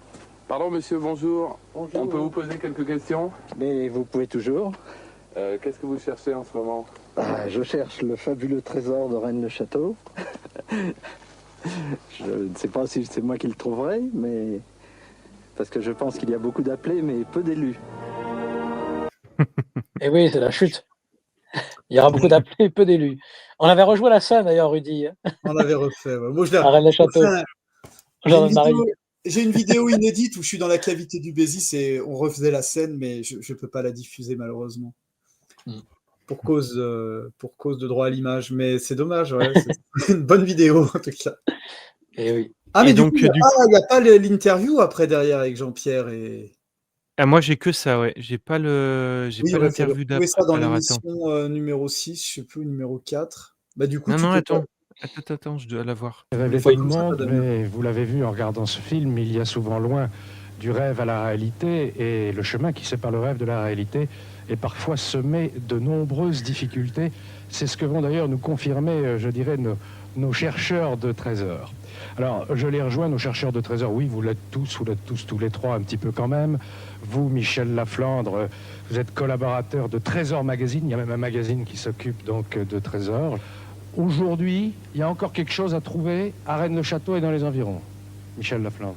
S'ils savaient qu'en 2025, personne n'a encore rien trouvé et qu'il y a probablement peut-être rien. Bah, il y a sans doute rien à trouver, oui, c'est sans doute ça, ouais. Plantard devait le savoir. À peu près. C'est pour ça qu'il pouvait monter son truc. Hein. Mais quoi, du sonnant et du trébuchant ou la clé du secret de la Bessonnière? Non, la Bessonnière a trouvé au départ de l'argent. Il n'a pas trouvé tout ce qu'il y avait à Rennes-le-Château. Il a trouvé d'autres choses que de l'argent. Et partant, il a dû faire mousser, amalgamer les deux affaires. Mais la part qu'il a laissée sur place est certainement encore très supérieure à ce qu'il a pu trouver à l'époque. C'est votre avis, Jean-Pierre Monteil? J'ai un avis un petit peu différent. Mais... J'ai pas compris ce qu'il dit. La part. C'est ça qui oui, et ce qui reste est probablement supérieur à ce qu'il a trouvé à l'époque, mais ça n'a pas de sens. Je comprends pas. Non, il se base sur quoi pour dire ça? Enfin, ça m'a toujours fait halluciner, ça. Enfin, sur quoi il se base, en fait? Mais non, mais rien n'a de sens, de toute façon. Dès que tu mets un peu de logique, en fait, rien n'a de sens. Ça pourrait se retrouver dans Picsou. Picsou Magazine. Et tu sais qu'il y a un épisode de Picsou avec le prix Audition. Je ne l'ai jamais retrouvé, mais je sais que c'est lui. Mais Christian a découvert d'ailleurs dans le journal de Mickey. Ouais, comme quoi. Oui. Ils sont pas tout à fait contradictoires. Je pense que le trésor de Rennes-le-Château, si vous voulez, il y a deux pistes principales. Il y a une piste possible pour un trésor matériel, et là je rejoins ce que vient de dire M. Laflandre, et une deuxième piste qu'on ne doit pas éliminer trop vite, qui est autre chose qu'un trésor matériel. Des documents qu'il aurait négociés. Des documents possibles, ou bien quelque chose, et un certain nombre d'éléments aujourd'hui pourraient nous permettre d'aller dans cette direction-là, quelque chose qui aurait trait à un message, mais alors là je voudrais peser tous mes mots, mettre des guillemets devant et derrière, relatif à une espèce de révélation universelle. Dites-moi. Ah, bah tu vois. Ça, je suis assez d'accord. Ça colle avec ce que j'ai dit. Oui. Mais c'est là où tu te dis, Jean-Pierre, il avait capté le truc dès le début. mais bien sûr. Mais bien sûr. Mais dès 74, c'était bon. Oui. Et il était jeune en 74, parce qu'il avait, je sais pas, 26, 27 ans. Imagine la maturité des mecs de 27 ans il y a 50 ans en arrière par rapport à aujourd'hui. Enfin, je ne veux pas dénigrer, hein, je ne veux pas faire le vieux coup, mais tu te dis, la qualité... Bon, après, voilà, Jean-Pierre, c'est quelqu'un d'exceptionnel aussi. Ouais. Absolument hallucinant. Regardez ces visiteurs, des têtes couronnées, des gouvernants, une grande cantatrice, mais c'est absolument incompréhensible. Voilà un petit curé de campagne qui reçoit l'archiduc d'Autriche. Comment est-ce que vous l'expliquez, Laflandre? C'est certainement ce qui accrédite le plus certainement et le plus formellement l'hypothèse que le trésor, en tout cas, lui a permis d'attirer à lui des gens considérables. Alors, je pense que l'hypothèse de Jean-Luc Monteil est aussi vraie. Et certainement que s'il a pu attirer tout ce monde-là, c'est parce qu'il détenait aussi des connaissances qui valaient quelque chose. Pas nécessairement qui valaient quelque chose en numéraire, mais qui valaient quelque chose. Mais il est vrai qu'il a attiré des têtes couronnées et même des empereurs, enfin des prétendants à l'Empire. Je pense à Jean de Habsbourg, qui l'a fréquenté. Emma Calvé, vous le dites dans le film, mais on n'imagine pas aujourd'hui ce que ça représentait à l'époque. Moi, je voudrais dire que Rennes-le-Château, pour moi, ça va faire un petit peu sourire, mais vous vous souvenez de l'émission Le Schmilblick? Eh bien, Rennes-le-Château... Pas le rapport. Si, il y a un rapport très important. Rennes-le-Château, Sauf que vous ne faites pas beaucoup avancer le Schmilblick. Vous allez voir, c'est un Schmilblick, mais dans lequel les gens qui sont devant les caméras arrivent avec des réponses au lieu de poser des questions. Et ça a compliqué formidablement le problème. Et aujourd'hui, Rennes-le-Château est arrivé au niveau du débat des spécialistes, donc on ne peut pas ce soir avoir débat de spécialistes. C'est très compliqué. On est en boucle dans l'affaire de Rennes-le-Château. Mais il a tellement raison. Et c'était il y a 32 ans. Et c'est exactement ça. C'est ça. Et je me rappelais plus de son intervention d'après le reportage, tu vois. Dans l'Arcane du Roc Noir, d'ailleurs, il parle des Habsbourg, il voit le lien avec l'Autriche. Ah oui, bah ça, c'est oui.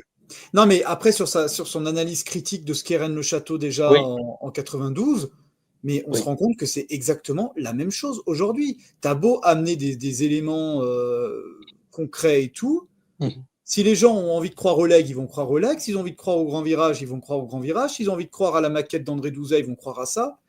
Et c'est ça. C'est même, c'est le marasme total. Et quand tu essayes de faire du tri dans tout ça, et ben. Au décodage d'Alain Féral aussi, qui est derrière moi. Ouais, mais Alain Féral, il a. Mais Alain Féral, c'était. Oui, mais Alain Féral, moi, ce que je peux montrer, il structure son livre à partir de la clé de la VLC. Alors là, par contre, c'est prouvé, je veux dire. Moi, c'est le calque de la VLC, tu poses sur ces dessins, ces dessins sont structurés selon le calque. Exactement. Donc ça veut bien dire qu'il y a quelque chose qui s'est transmis. Et il le dit dès son introduction, Alain Féral, dans Clé du Royaume des Morts, il dit « Les dessins et la disposition des dessins nous ont été suggérés ». Donc ça veut bien dire qu'on lui a donné une matrice, c'est-à-dire un plan, puisque Pierre Plantard était dessinateur industriel, il n'avait aucun mal à lui donner une structure, et il a structuré ses planches là-dessus. Et j'ai eu confirmation par Tony Bontempi, qui a les originaux, parce qu'il y a l'édition Bellisiane, on ne va pas rentrer dans le débat d'experts, mais... Et il m'a dit, l'édition Bellisiane de 88, c'est ça, par là en tout cas, ou 90, est faite en facsimilé identique aux premières éditions de Clé du Royaume des Morts. Donc il n'y a pas de déformation, c'est-à-dire que c'est OK, c'est bon. Et quand tu prends le calque de la VLC et que tu le poses sur les dessins, et ben, tu te rends compte que Féral a structuré ses plans comme ça. C'est pour ça que ces plans du domaine sont faux. Et d'ailleurs, Jean-Pierre Garcia l'a démontré que les plans de Féral étaient faux par rapport à la réalité, mais maintenant on comprend pourquoi. Donc ça se transmet en fait tout ça.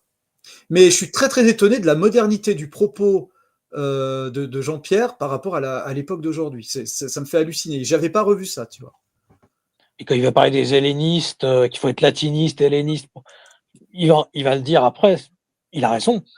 Pour avoir le clé du décodage aussi du système de Plantard et tout ça, il faut avoir des sérieuses bases de données quand même. Mais Plantard, il a structuré. Plantard, il a structuré. C'est très intelligent.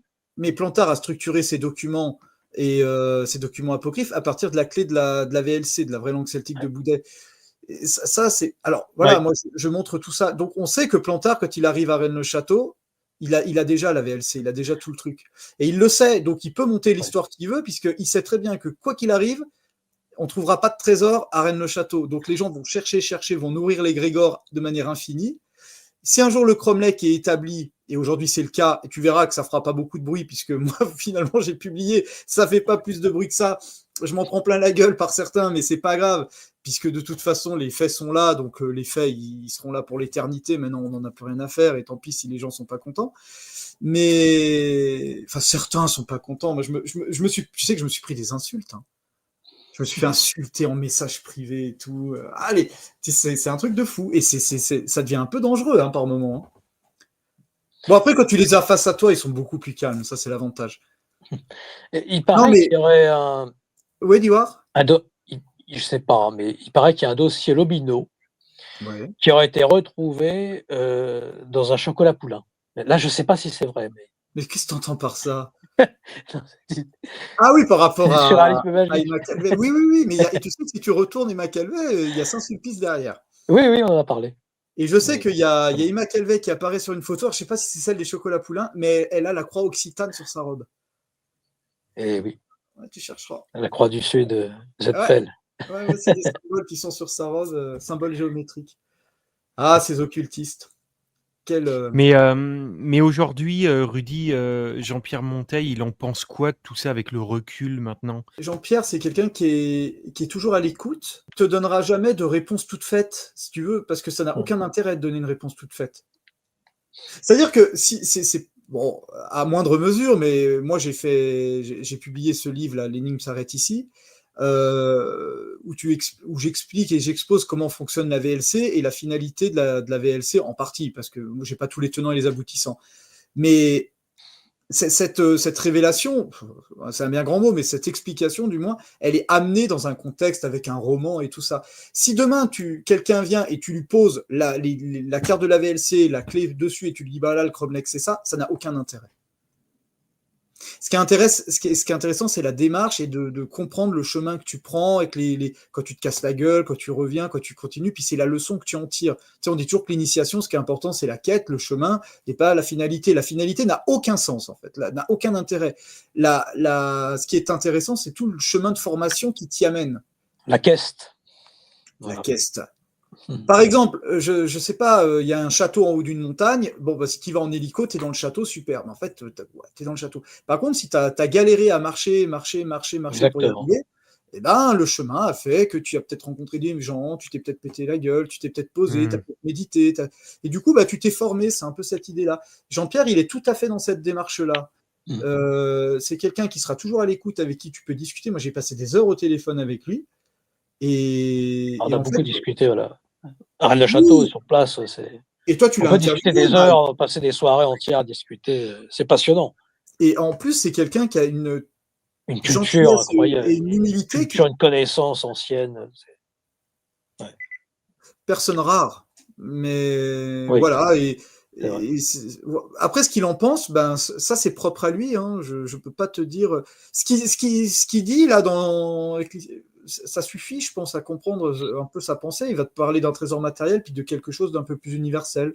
Mais il parle beaucoup de l'imaginal aussi. Justement, du surréalisme magique, c'est un de ceux qui en parle à Rennes-le-Château, et peu en parle de ça. Je le rejoins là-dessus. Ouais. Je le rejoins là-dessus. Les deux revers de la médaille. Non, mais c'est tout à fait ça. Ouais, ça paraît surréaliste pour les gens qui nous écoutent, mais... les deux revers, c'est Gino Sandry et Jean-Pierre. Oui, c'est ça, c'est tout à fait ça, mais c'est tellement précieux d'avoir pu échanger avec ces personnes et d'avoir...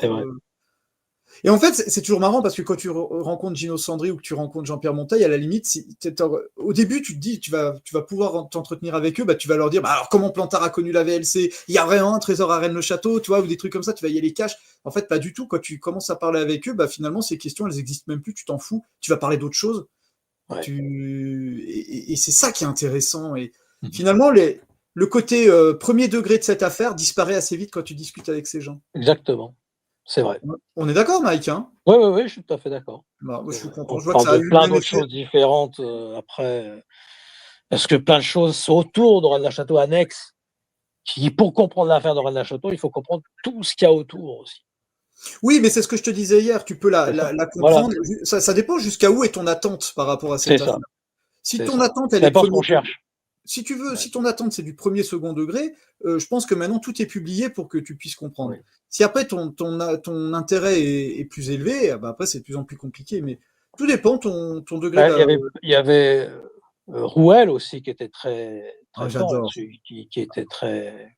Qui avait un hermétisme, une connaissance aussi. Paul Rouel, il dit un paquet de conneries. Il fait exprès de le faire. C'était génial, Paul Rouel. Il avait une manière de raconter. Ouais. Il te dit l'échelle de la Bessonnière est encore dans le trou. Il y a un ravin. C'est l'échelle de Jacob. Oui, et c'est tout en allégorie. Et il a une manière de raconter avec cette voix. Ah oui, une voix incroyable. Le plus grand regret, c'est qu'il ait été si peu interviewé, tu vois. C'est vrai. Et moi, je l'ai rencontré en physique. Mon épouse, elle s'est Il bien était assez entendue malade avec après, et hein. elle a bien rigolé avec, ouais. Non, mais il était. Paul Rouel, ouais, c'est un regret. Si tu veux, il y a une émission de lui sur YouTube. Il y a 2 émissions. Oui, Carton, Jean-Claude Carton, posant Non, paix. oui, mais c'est pas Carton qui l'interroge. Il est passé dans Top Secret, parce qu'il il avait tout Il avait fait son son Top Secret avec le la Top Vieille Normale. Secret, voilà, Ouais, mais lui, 2006. il était le dentiste de Chérizet, c'est ça? C'est ça, Ouais, dentiste voilà. Chérizet, ouais. Tout est lié, tu vois. Oui. Ouais, Pierre voilà. Cuit. Voilà. On pourra en parler pendant des heures, tout ça. Mais c'était un surréaliste de toute façon.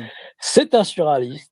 Et il le disait bien, il disait qu'il faut jamais dévoiler l'affaire de Rennes parce qu'il faut laisser le rêve se faire. Et de toute façon, tu peux pas résoudre cette énigme. L'attente des gens sur cette énigme est trop grande, si tu veux. Elle est même biaisée, puisque l'attente, elle correspond à quelque chose qui n'existe pas. Mais comme ils sont persuadés que cette chose existe, comme personne ne pourra la créer, sauf par un Maxi Grégor, peut-être qu'un jour un trésor va apparaître sous la Terre. Hein, Mike, hein, c'est ce qu'on disait hier, on ne sait pas. Donc ça continuera tout le temps. Mais je pense que si on s'en tient à une recherche trésorière pure et dure, je pense qu'on s'est trompé de voie. Mais totalement. Personnellement. Et ça, même le trésor en lui-même, il a même plus d'intérêt. Enfin, je sais pas, c'est. Il y a tellement. Le trésor est ailleurs. Oui, mais moi je connais des Comme gens. la vérité. Ouais, mais j'ai connu des gens qui ont cherché le monétaire à fond les bielles et qui finalement l'ont pas trouvé et il y avait pourtant d'autres choses à voir et ils n'ont pas voulu les voir et ils sont restés sur le côté matériel et ça les a fait vriller parce qu'en fait ils étaient plus déçus que. C'est le précieux. Voilà, le précieux. Mais bon. Et de toute façon, il y a un processus de distanciation, je pense, au bout d'un moment à faire avec Rennes le Château pour avoir les idées claires. C'est une maladie, hein, moi je disais. Contagieuse. Ah, bah après, il y a des maladies, t'en meurs pas, mais il y a des maladies, tu peux en mourir. Moi, je crois que celle de Rennes le Château, à un moment donné, c'est Ludo qui disait que c'était une prison mentale. Ben, il y a une sorte d'égrégore, hein, comme dit Ludo aussi, moi je pense que. Et puis, ça, c'est une idée de l'imaginal, c'est que chaque chercheur amène sa théorie, son idée, mais peut-être qu'elle se crée réellement dans l'imaginaire et réel après, par la suite. Ça c'est une idée. On avait discuté de ça avec Ludo. Ouais. Et la question qui est très importante, qui est probablement beaucoup plus importante que l'affaire de la Bessonnière, c'est pourquoi on a prêté qu'aux riches, c'est-à-dire, rejoignant ce que vous venez de dire, pourquoi depuis... partant sur les légendes qui, depuis plus de 1000 ans, tournent dans cette région sur des questions de trésors, avec le fameux triangle mythique, la mort, la caverne, le diable, dont le centre est le trésor, si vous voulez, qui est le véritable archétype des histoires trésoraires, hein, dans le monde entier. La question est la suivante, pourquoi tant de gens se sont ingéniés à brouiller des pistes, et pas d'une manière aussi stupide et aussi superficielle qu'on a bien voulu le dire. Parce que quand on dévide le fil des canulars, on s'aperçoit qu'ils sont extrêmement bien montés, et qu'il faut être paléographe, historien, helléniste, latiniste, philosophe, ésotériste, etc. J'en passe et des meilleurs pour arriver à comprendre un petit peu cette affaire. La question qui m'intéresse, et j'imagine qui intéresse tous ceux qui nous regardent à l'heure actuelle, parce qu'il n'y a que dans les bandes dessinées ou dans les livres d'aventure qu'on parle de trésors. Or, Michel Laflandre, vous avez l'air, vous, de dire qu'on marche sur des milliards, qu'il y a des trésors un peu partout, et en France surtout, et qu'il suffirait de chercher pour les trouver. Ah, il suffirait pas, il suffit de chercher pour les trouver. Vous en avez trouvé, vous? Personnellement, je cherche celui de Rennes-le-Château. Donc oui, pas encore c'est tellement trouvé. compliqué que ça vous monopolise complètement, vous n'avez pas le temps de chercher. Il est devenu quoi, d'ailleurs, ce gars? Il y a... Alexandre Balou. Inconnu. Ah non. Non, lui, Laflandre, là. Ah non, je sais pas. Je crois qu'il travaille pour Picsou Magazine maintenant. Mais... Ouais, pour les chocolats poulains. Bah, Alexandre Balou ne s'est pas risqué à rebondir sur les propos très bah d'ailleurs, il le regarde même hermétistes. Plus. Non, mais voilà. Tu regarderas, il le regarde même plus, il est en train de remettre ses chaussettes. Hein. non, parce que Jean-Pierre, après, on va entendre. On verra ce qu'il va dire, ouais. Jean-Pierre. Oui, tout à fait. Mais on trouve combien de trésors par an en France? Plusieurs centaines, c'est très difficile à dire, parce qu'il y a des gens qui le disent parce que la plupart des gens se taisent. Mais quand ils peuvent parler dans des enceintes un peu plus restreintes, ils se confient. Par exemple, nous, on reçoit des lettres, des centaines de lettres de gens qui nous disent soit j'ai trouvé quelque chose, et pas des petites choses, des kilos, voire des dizaines de kilos d'or, soit je suis sur le point de trouver quelque chose, aidez-moi, donnez-moi un élément ou quel matériel de Ils l'ont trouvé, comment ça, dans leur jardin, en faisant un trou pour planter un arbre? Oui, ce ne sont pas des trésors dans la historiques. cave, dans les poutres des appartements? Dans la cave, dans les poutres, dans les greniers, chaque cas de figure est différent. Mais disons qu'il y a quand même quelques cas de figure types autour duquel se greffe une légende, une histoire familiale. Ce sont souvent des fortunes familiales que les gens trouvent. On ne va pas donner de nom, mais est-ce que vous connaissez par exemple quelqu'un dont vous pouvez nous dire qu'aujourd'hui il vit très bien de la découverte d'un trésor? Ah oui, moi j'en connais. Moi j'en connais. Moi j'en connais. T'en connais toi, Mike? Le marquis, oui. Et un trésor? Non, je plaisante. Le marquis. Oh, il vit bien, je crois qu'il est heureux. Il en a marre de toute cette histoire, il en a plein de oui. À chaque fois, il le dit, il en a marre. Mais je peux comprendre. Oh, en même temps, ça amène du monde et tout. Non, mais je peux comprendre. À un moment donné, il y a un ras-le-bol. Ouais. Je sais pas, je vis pas là-bas, mais... Bon, à Rennes-les-Bains, tu croises quand même des sacrés énergumènes. Eh oui. Bien, moi je vais vous présenter quelqu'un que vous connaissiez peut-être déjà, non? Pascal Koenig, vous le connaissiez? Parce que lui, c'est un chasseur de trésors aussi, mais il ne s'intéresse pas à ce qu'il y a sous terre, il s'intéresse à ce qu'il y a sous la surface des mers. Et vous, Pascal Koenig, vous avez trouvé quelque chose? Oui, j'ai trouvé... À plusieurs reprises. J'ai trouvé un certain nombre de choses, mais on peut les voir, je dis ça parce qu'on peut les voir. D'ailleurs, si vous vous tournez vers cet écran, voilà, racontez-nous. Ça, ce sont des amphores. Bon, apparemment, c'est banal, mais ça vaut de l'argent, hein? Oui, ça vaut de l'argent. En fait, ce trésor a été trouvé au Baléares et on travaillait avec toutes les autorisations officielles. Alors là, on passe tout de suite à autre chose, des choses beaucoup plus dorées. Alors là, ça fait tout de suite un peu plus rêver. C'est des lingots? Ce sont des lingots d'or. Le même genre de lingots d'or qui ont été trouvés sur un bateau qui a coulé en mer de Chine, qui s'appelait le Geldermalsen, avec 160 000 porcelaines chinoises à bord aussi. Et c'est toujours une découverte de Pascal Koenig. Et voilà les lingots d'or qu'on a trouvés. Ce sont des lingots d'or qu'on a trouvés en France. C'était pas un secret, c'est à Belle-Île-en-Mer. On travaillait tout à fait officiellement avec un organisme. Ah, mais tu vois, Laurent Voulzy avait codé sa chanson alors. C'était ça. Hein. Une belle chanson dans Woolsey, c'était les choses cachées derrière les choses. Tu sais qu'il y a un truc qui est étonnant. Qui est Brocéliande. Ouais. J'en avais parlé et ça m'avait. Alors, je sais pas si les gens possèdent tous. Non, c'est compliqué. Il avait sorti, tu sais, son album Listen Love. Et dedans, il y avait la chanson Jeanne. Tu sais, c'était une sorte de pop médiéval. C'est un super bon disque d'ailleurs. Et à l'intérieur, tu as des chansons en français et puis quelques chansons un peu en anglais. Des parties de texte qui sont en anglais. Et il y a une des chansons dont le texte est... Attends que je ne dise pas de bêtises. Non, la chanson est en anglais. Et dans le livret collector, elle est retraduite en français. Et ça te fait allusion à un lièvre, à des fauteuils. Ça collerait relativement bien à l'affaire de Rennes. J'ai plus tout en tête. Du diable, ouais. Oui, mais ça colle et c'est assez intéressant parce que c'est dans le livret collector. Et ça m'étonnerait pas. Parce que les choses derrière les choses, il évoque Brocéliande en fait. Après, c'est pas un secret, Woolsey et Souchon, c'est des francs-macs, donc je sais pas jusqu'à où ça peut aller, mais normalement on doit pas le dire. Merde. Ils l'ont dit, c'est bon, on peut le redire.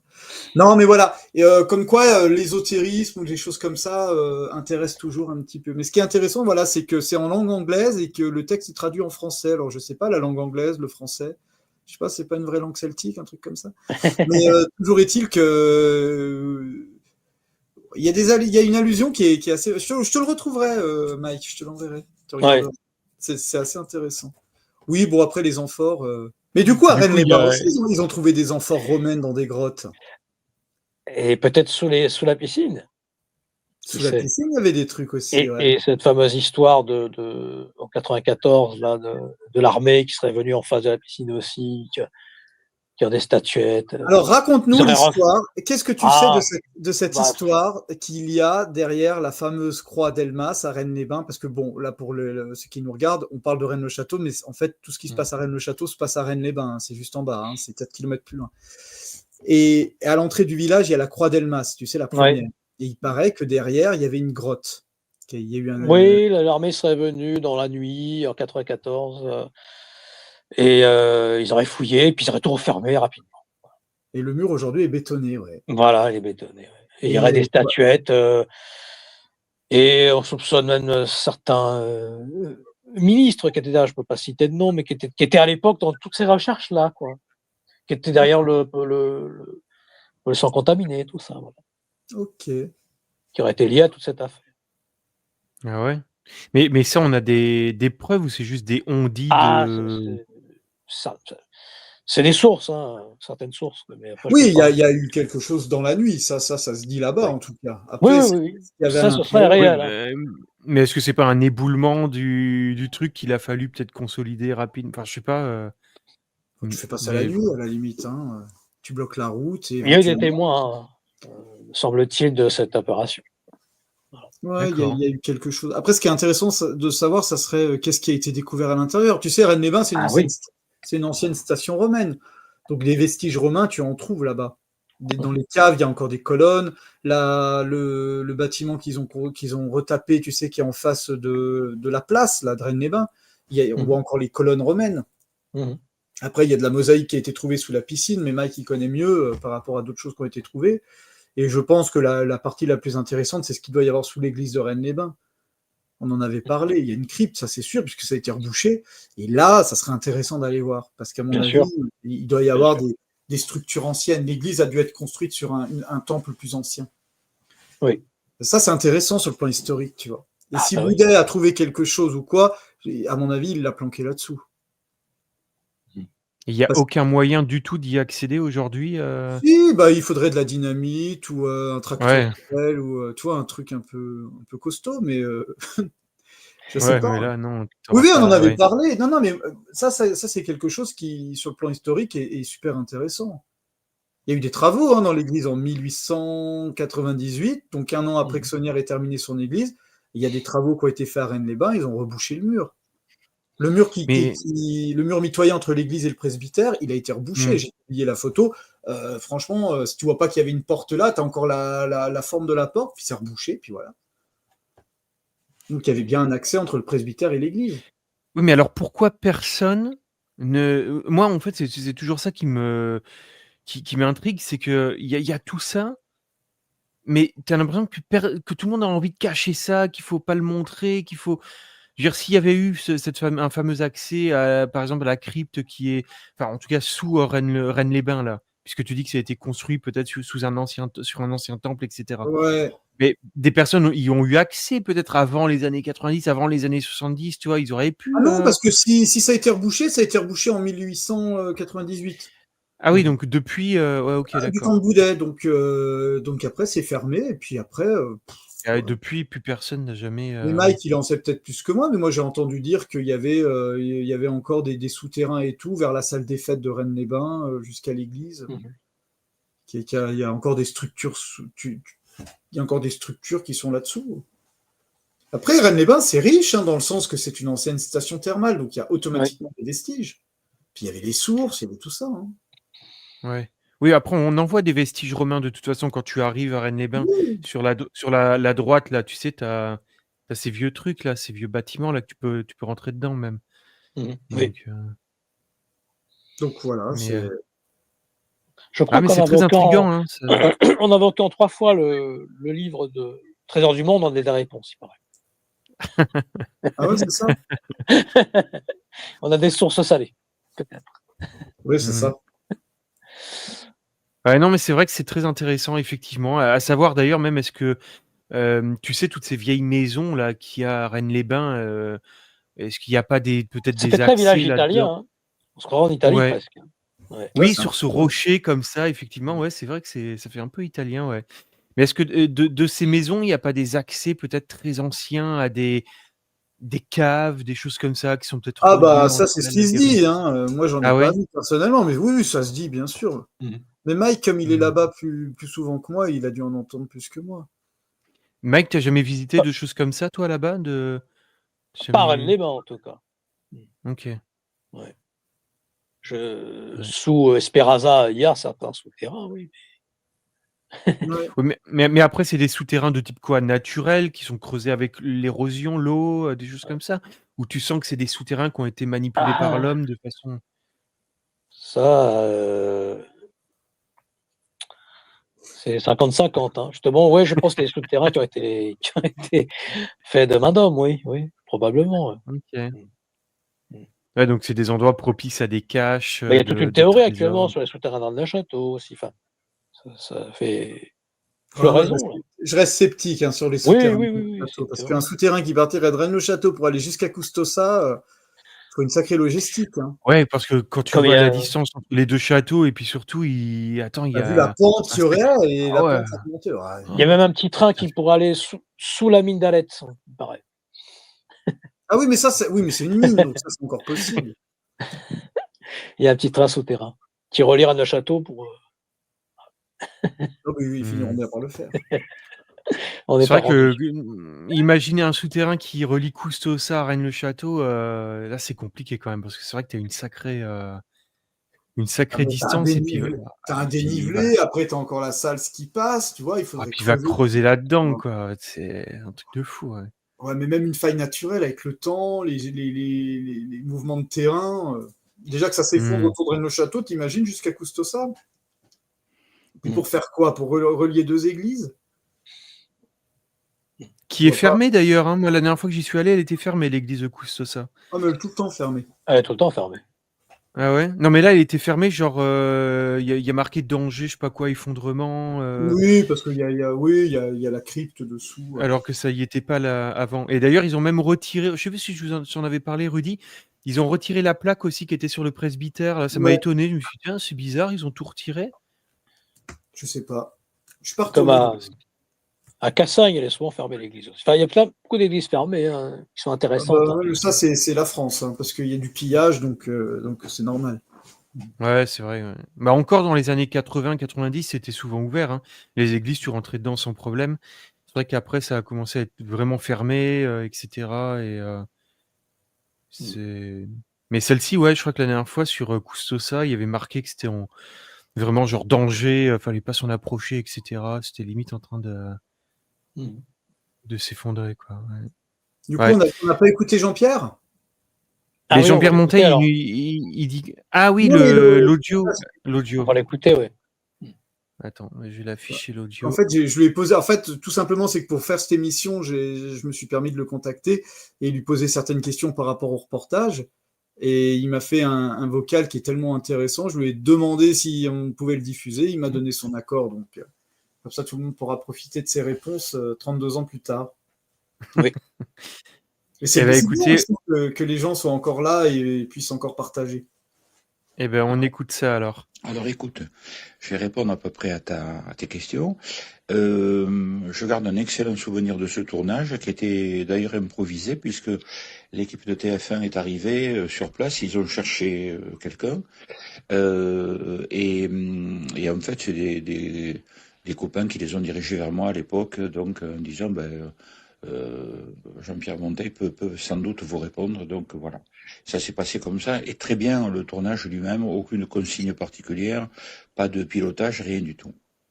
Sur les deux questions techniques que tu me poses, c'est très simple.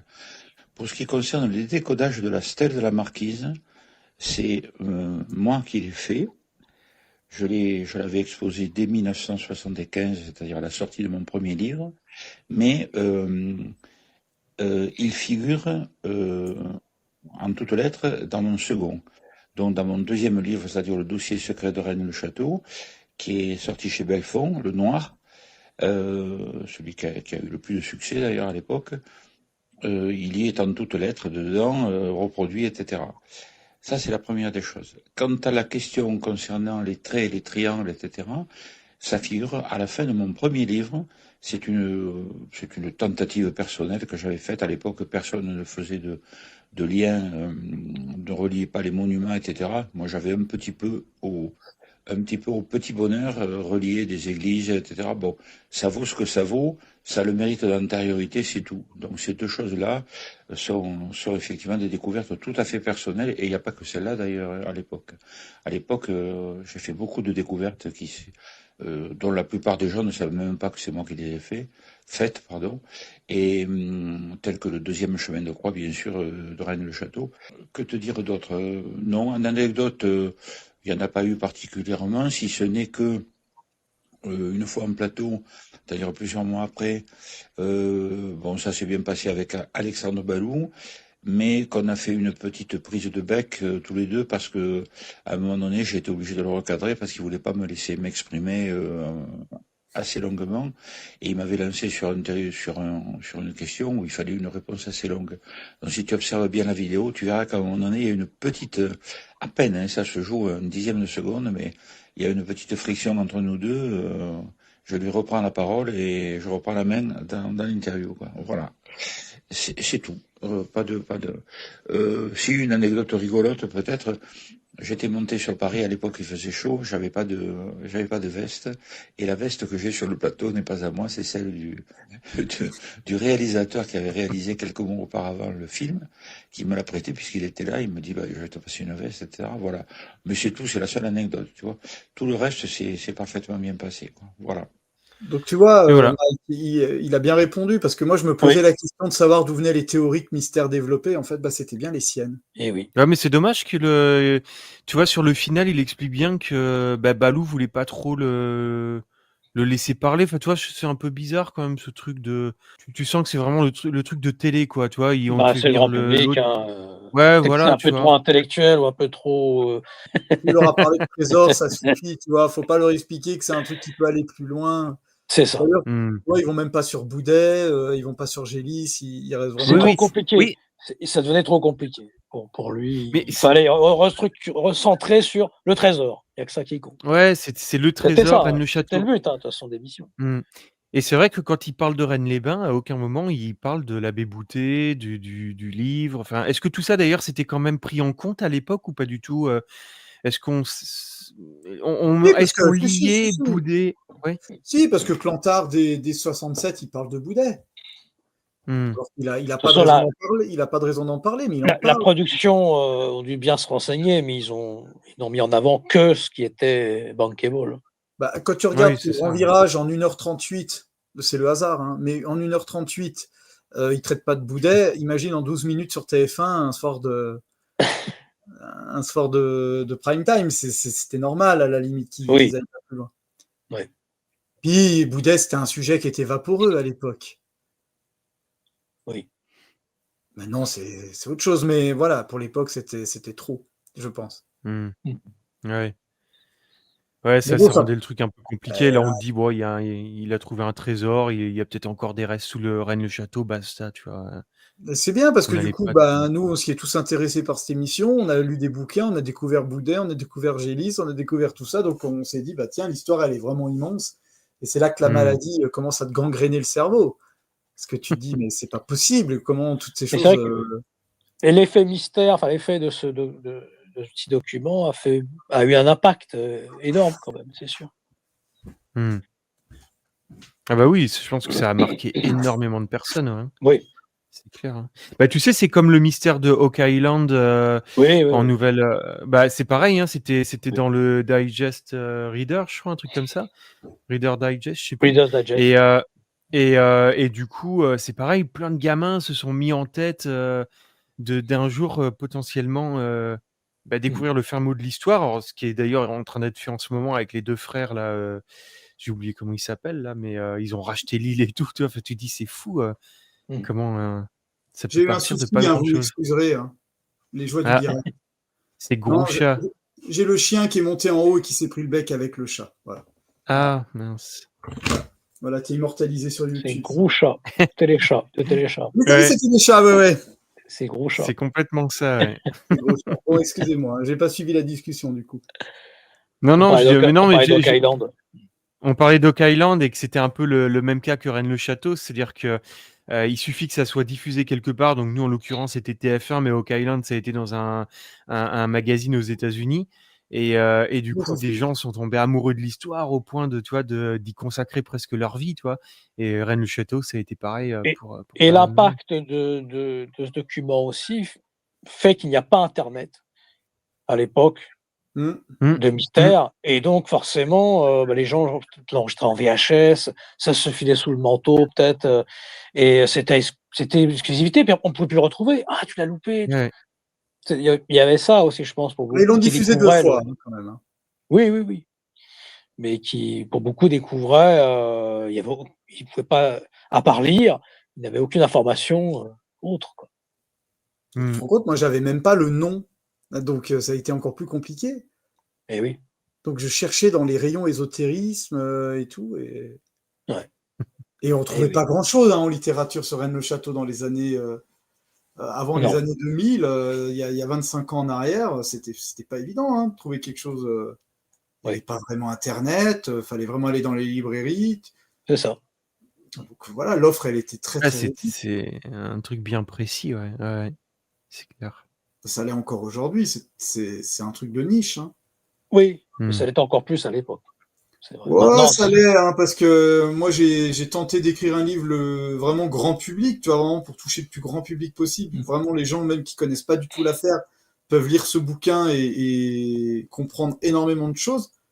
Mais même ça, c'est compliqué puisque le public ne vient plus vraiment sur ce genre de choses. Oui. Sauf si si je passe chez Hanouna, c'est sûr que ça ferait de la... Non, je dis Hanouna parce qu'il avait de l'audience, mais je veux dire, voilà, c'est pas tellement mis en avant aujourd'hui. On est plus sur le féminin sacré maintenant que sur Saunière et tout Plantard et tout ça, quoi. C'est sûr, ou la VLC, ou on est... Oui, mais moi je suis plus sur la piste alchimique avec Cromlech et le creuset naturel, mais et en plus c'est sourcé et c'est démontré, donc c'est chouette aussi. Mais bon, ça viendra, et puis le public change, les thématiques changent. Bien sûr. Donc, mais peut-être qu'on y reviendra, va savoir si un jour il va pas y avoir une actualité Rennes-le-Château, et du coup tout le monde va à nouveau se mettre à s'y intéresser, et ton livre va peut-être ressortir à ce moment-là. Mais tu vois, je pense que tous les 30 ans, il y a des changements.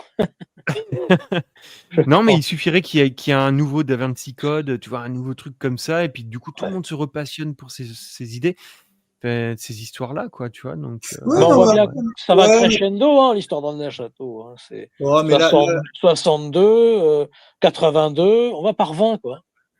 Après, il y a, tu vois, c'est... Bon, non, mais le problème, c'est qu'il y a eu Oleg et le grand virage en même temps, donc tu as le plus et le moins, tu sais, comme en électricité, et du coup, ça a un petit peu tout paralysé, parce que en plus, ils se sont pris le bec les deux ensemble.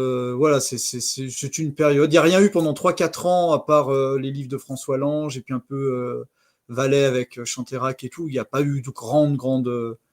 Disons qu'on s'amusait plus en 2003, 2004, 2005, c'est ça que je veux dire.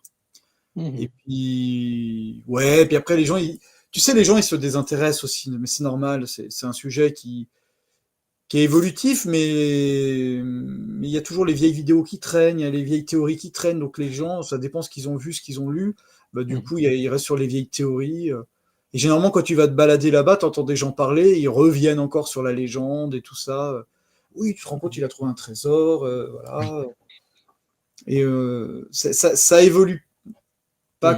En fait, il faudrait qu'il y ait une sorte de cercle, entre guillemets, scientifique, où toutes les avancées, tu vois, tout ce qu'a pu faire Christian Doumergue, ou tout ça, des choses qui sont vraiment établies, soient posées, et puis que les gens puissent s'y référer en disant, bah voilà, c'est le truc le plus à jour aujourd'hui, c'est plus ou moins ça. Plutôt que de revenir toujours sur la maquette, au Poulpérios, tout ça. Je sais pas, t'en penses quoi, Mike? Au Poulpérios, il y a quelque chose en lien avec l'affaire? Moi, j'aimerais bien savoir quoi. Peut-être. Ouais, en tout cas, il cite le château de la Dame de Trèfle. Qui? Et André. Douzet. Ah, André, oui, d'accord. Le château de la Dame de Trèfle qui a un code. Que moi, je dis comme château des veilleurs. Ah, d'accord. Oui, vu sous cet angle, je veux bien. D'accord. Oui. Mais je pense que André, il fait du surréalisme, mais malgré lui. J'ai un peu de mal. Non, mais malgré lui, c'est ce que je dis. Oui, malgré lui. C'est du surréalisme à l'envers, mais pas forcément dans le bon sens. Quoi. Bon, Alain Ferral faisait de la peinture picturale, Alain Ferral, par contre, c'était 3D. C'était tu sais, il faisait ces sortes de peintures, ces sortes de tableaux en relief. Ben, notre ami André fait un peu la même chose avec des élastomères, du plâtre. Voilà, c'est un peu la même chose. Du carton. Aussi. Bon, et sinon, et Mike, toi, tu en penses quoi du coup justement de l'avenir de Rennes-le-Château? Tu penses qu'à un moment donné, ça va un peu se perdre comme ça jusqu'à ce qu'un nouveau, je sais pas, une nouvelle actualité arrive Bah, comme sur je te dis, moi je pense que film? tous les 20-30 ans, il y a un renouveau. Ouais. Soit il y a un auteur qui arrive, qui met tout par terre. Rudy, ça a été le cas en 2014-15. Oui, alors, ce qui est dommage. Je me rappelle de ta conférence à l'époque, il y avait un monde fou. Ouais, mais c'est un peu ce qui est dommage. Et t'es arrivé, voilà.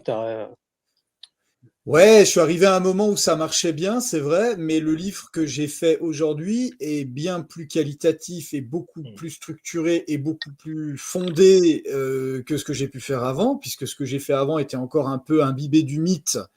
Donc malheureusement, il y a le mythe qui est encore dedans, donc forcément, sur la forme, bah, ça va donner un truc plus alléchant parce que le mythe est encore présent.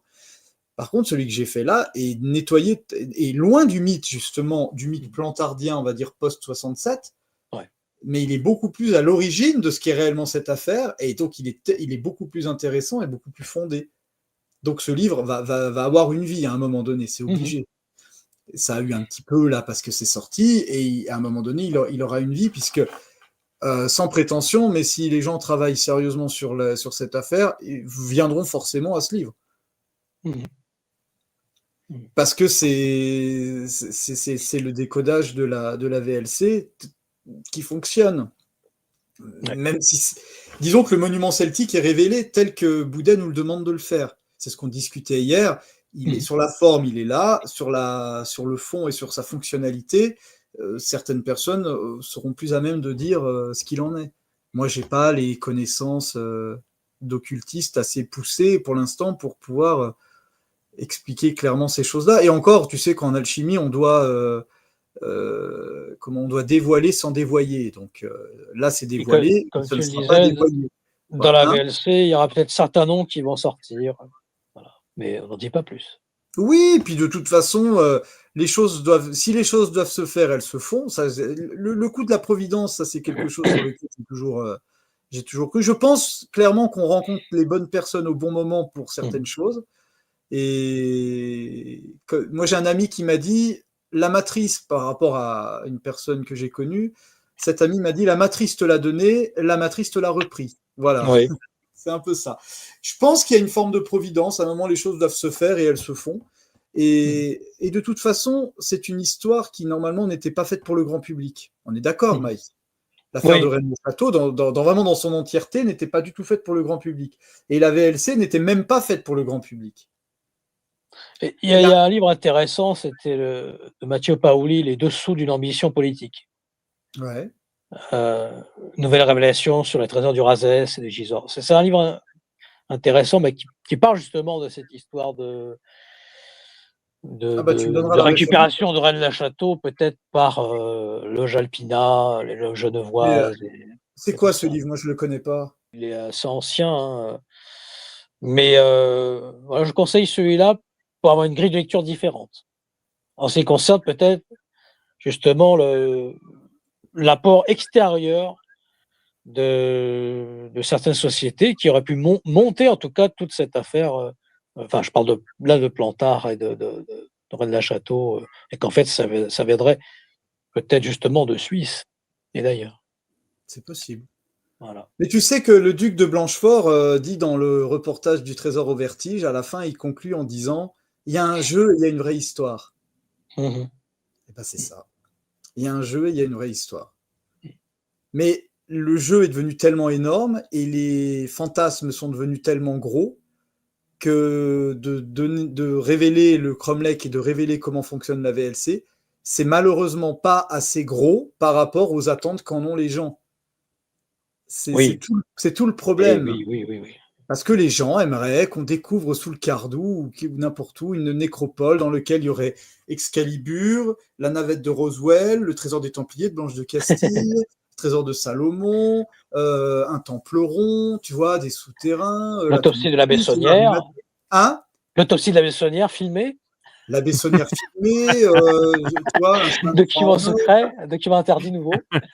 C'est-à-dire que les attentes, elles sont trop fantasmées par rapport à la réalité de cette histoire. Parce que, comme je te l'ai dit, même la VLC n'était pas destinée au grand public. Il y a un premier degré de lecture qui est grand public, mais il y a un deuxième degré de lecture, troisième, quatrième, qui est plutôt basé, pour les hermétistes. C'est une œuvre hermétique de toute manière. Et comme il y a plusieurs versions de la VLC qui ont circulé, en tout cas, les bonnes versions hermétiques, celles qui étaient décodables, ont été envoyées aux bonnes personnes. Et ça, je l'ai montré, démontré. Donc, on voit qu'en fait, c'est entre guillemets, une petite affaire à la base et qui a pris un... Parce que je pense que même le cromlech de Rennes-les-Bains, sur son côté alchimique, n'est pas plus intéressant que l'hôtel l'Allemand, même si en plus il y a un lien, que Brocéliande ou que le Terre ou Gisors. Enfin, tu vois, c'est ce qu'on disait, ça doit être des lieux interconnectés entre eux. Après, voilà, ça dépasse... L'église de Brenac aussi, où on voit l'Arche d'Alliance. Oui, et puis même tu vas le retrouver à Notre-Dame de Marseille qui est à Limoux, donc juste à côté. Et en fait, tu vas te rendre compte que de dire que l'église de Rennes-le-Château et que les jardins, donc la première partie, c'est ce qu'on disait tout à l'heure, hein, de 91 à 97, ils vont faire l'église et les jardins, ça fonctionne comme une demeure philosophale. Donc il y a une visée alchimique là-dessus. Et il n'y a rien d'étonnant à ça, puisque moi j'en fais une lecture fonctionnelle qui peut être vérifiée par tout à chacun. Et c'est pas plus étonnant que de dire que, comme l'a fait Attard, de dire que Notre-Dame du Cross a une lecture alchimique, que Notre-Dame de Marseille a une lecture alchimique. C'est quelque chose qui est relativement fréquent. Si ça fonctionne à Notre-Dame de Marseille et à Notre-Dame du Cross, je vois pas pourquoi on crierait des cris d'horreur parce qu'on dit que Rennes-le-Château est une demeure philosophale. C'est une demeure philosophale. Des gens qui étaient portés sur ces sujets-là, notamment autour du cercle de Narbonne, ont construit ça à cet endroit-là, et que cette demeure est un écho du cromlech de Rennes-les-Bains. Mais je vois même pas en quoi cette révélation fait hurler les gens. Enfin, tu vois, ça vaut pas des insultes de dire ça, surtout si cette chose-là est expliquée, comme j'ai pu le faire et le démontrer. De Jacques Coeur. Ouais, en plus, tu vois, donc je vois pas pourquoi les gens hurleraient à ça. Mais bon, parce que je pense qu'il y a une certaine forme de déception et oui, ils attendaient autre chose, quoi. Les gens veulent autre chose, c'est ça. Bon, après. Mais je pense que tu l'as dit, Rudy, hein, en fait, c'est-à-dire que le gap entre la réalité et les attentes est bien trop grand, et donc du coup, peu importe ce que tu leur apporteras, ça sera jamais au niveau, en fait. Donc, Ah, mais c'est ça. Moi, j'ai pensé. Bon, moi, j'ai encore reçu des retours de lecteurs, des super bons retours, donc je suis très content. Je me plains pas de ça. Je sais ce que vaut le bouquin et tout, et ce qu'il y a dedans. Mais c'est plus une analyse de ce qu'est le mystère de Rennes-le-Château aujourd'hui par rapport à ce que les auteurs peuvent apporter. Moi, je salue toujours le travail exceptionnel qu'a fait Christian Doumergue autour de cette affaire. Bien sûr. Le livre sur le prieuré de Sion ou le trésor, le secret dévoilé. Le secret dévoilé. Il a fait un travail, mais qui est exceptionnel. Je le salue tout le temps parce que c'est vrai que. Ah oui, moi aussi, oui. Et puis il ouvre des pistes. Et après, quand on parle de ça à l'heure d'aujourd'hui, on va dire 2025 et de 2020 à 2025, tu prends le livre de Jean-Pierre de 1974 et tu te rends compte que tout est déjà là. Et le livre de Paoli dont je parlais, il date de 73, en fait. À la même époque que La Race Fabuleuse. Voilà. Ah oui, mais La Race Fabuleuse, oui. Mais il paraît que c'est une autre équipe qui a fait ça. Il avait pris Gérard de Sète sous son bras et Paul Rouel est dans le coup. Hein. C'est celle de Fulcanelli. C'est Champagne. C'est Julien Champagne qui est dans le coup. Ouais, mais je ne l'ai pas relu, la Race Fabuleuse, je ne l'ai pas relu depuis un moment. Et il est marrant, ce bouquin. Avec le marquis de B, c'est ça? Ouais, ça, c'est des trucs... c'est assez... J'aime bien ce genre de littérature un peu... Bien sûr. Mais il y a le Réveil des Titans aussi à lire en roman, qui est pas mal. Parce que je ne me rappelle plus du nom du gars, mais Le Réveil du Titan, c'est l'auteur était copain avec Pierre Plantard, et quand tu le lis, tu retrouves des liens avec l'affaire. Hein. Il y a des trucs, c'est assez exceptionnel. Enfin, on pourrait en parler, mais après, on va perdre tout le monde parce que c'est des trucs un peu pas d'initiés, mais faut quand même bien connaître. Oui. Ah oui, je viens de trouver Le Réveil des Titans, effectivement, Jean Rignac, c'est ça? Ouais, Jean Rignac, qui était ami avec Pierre Plantard, et je peux te dire qu'il y a des choses dedans qui sont fabuleuses. C'est un très très bon roman d'ailleurs, je le conseille. Vous pouvez le trouver à 2 € sur Momox, c'est pas cher. Ouais, là, je vois qu'il est. Non, moi je l'ai lu et vraiment c'est super bien. Et c'est du surréalisme, mais c'est de la science-fiction et Et si tu le lis et que tu imagines que tu es obésiste, c'est encore mieux. OK, bon, Voilà. ça marche. Écoute, on aura découvert quelques petites choses, à lire. Bon, je pense qu'on a peut-être fait le tour sur tout ça, Oui, Mike? on a fait le grand tour. On a Le fait le grand grand tour, virage. ouais. On l'a fait nous-mêmes aussi. Ouais. Moi, je propose le grand rond-point, tu sais, c'est Le le grand problème. Bon, écoutez, en tout cas, merci beaucoup d'être venu, Mike. Merci Avec beaucoup, plaisir. Rudy. On Merci aura à donc, vous. avec plaisir et on aura redécouvert donc cette émission, mystère donc consacrée à Rennes le Château qui nous avait, vraiment, marqués à l'époque et bon, c'est vrai qu'il y a quand même des choses, qu'on voit différemment, hein, comme le fait que ça a été, là, par exemple, le fait que quand ils sont en train de creuser, tout ça se soit fait, en fait, uniquement pour la vidéo et tout, tu vois? Ça retire, je trouve, beaucoup de Ouais, mais tu vois le bien qu'ils vont souterrain à la dans le fin, vide. Ouais, mais Oui, bon, oui, non, mais c'est sûr, mais bon. après, ils vont dans les grottes avec le bateau en polystyrène, donc tu vois, ça les a pas trop perturbés. Ah, mais c'était normal. Bon, écoutez, en tout cas, merci beaucoup Rudy, merci beaucoup Mike On et remercie heu Jean-Pierre et puis aussi, hein, d'avoir répondu aux et questions. Jean-Pierre, Et effectivement, oui, pour merci son à Jean-Pierre. audio et sa réponse aux questions de Rudy. Effectivement, on en aura appris un petit peu plus et puis merci à tous ceux qui nous auront écoutés et on se dit à très bientôt pour de prochaines vidéos. Merci beaucoup. À bientôt Rudy, à bientôt Bon, à Mike. bientôt. Ciao. Bientôt.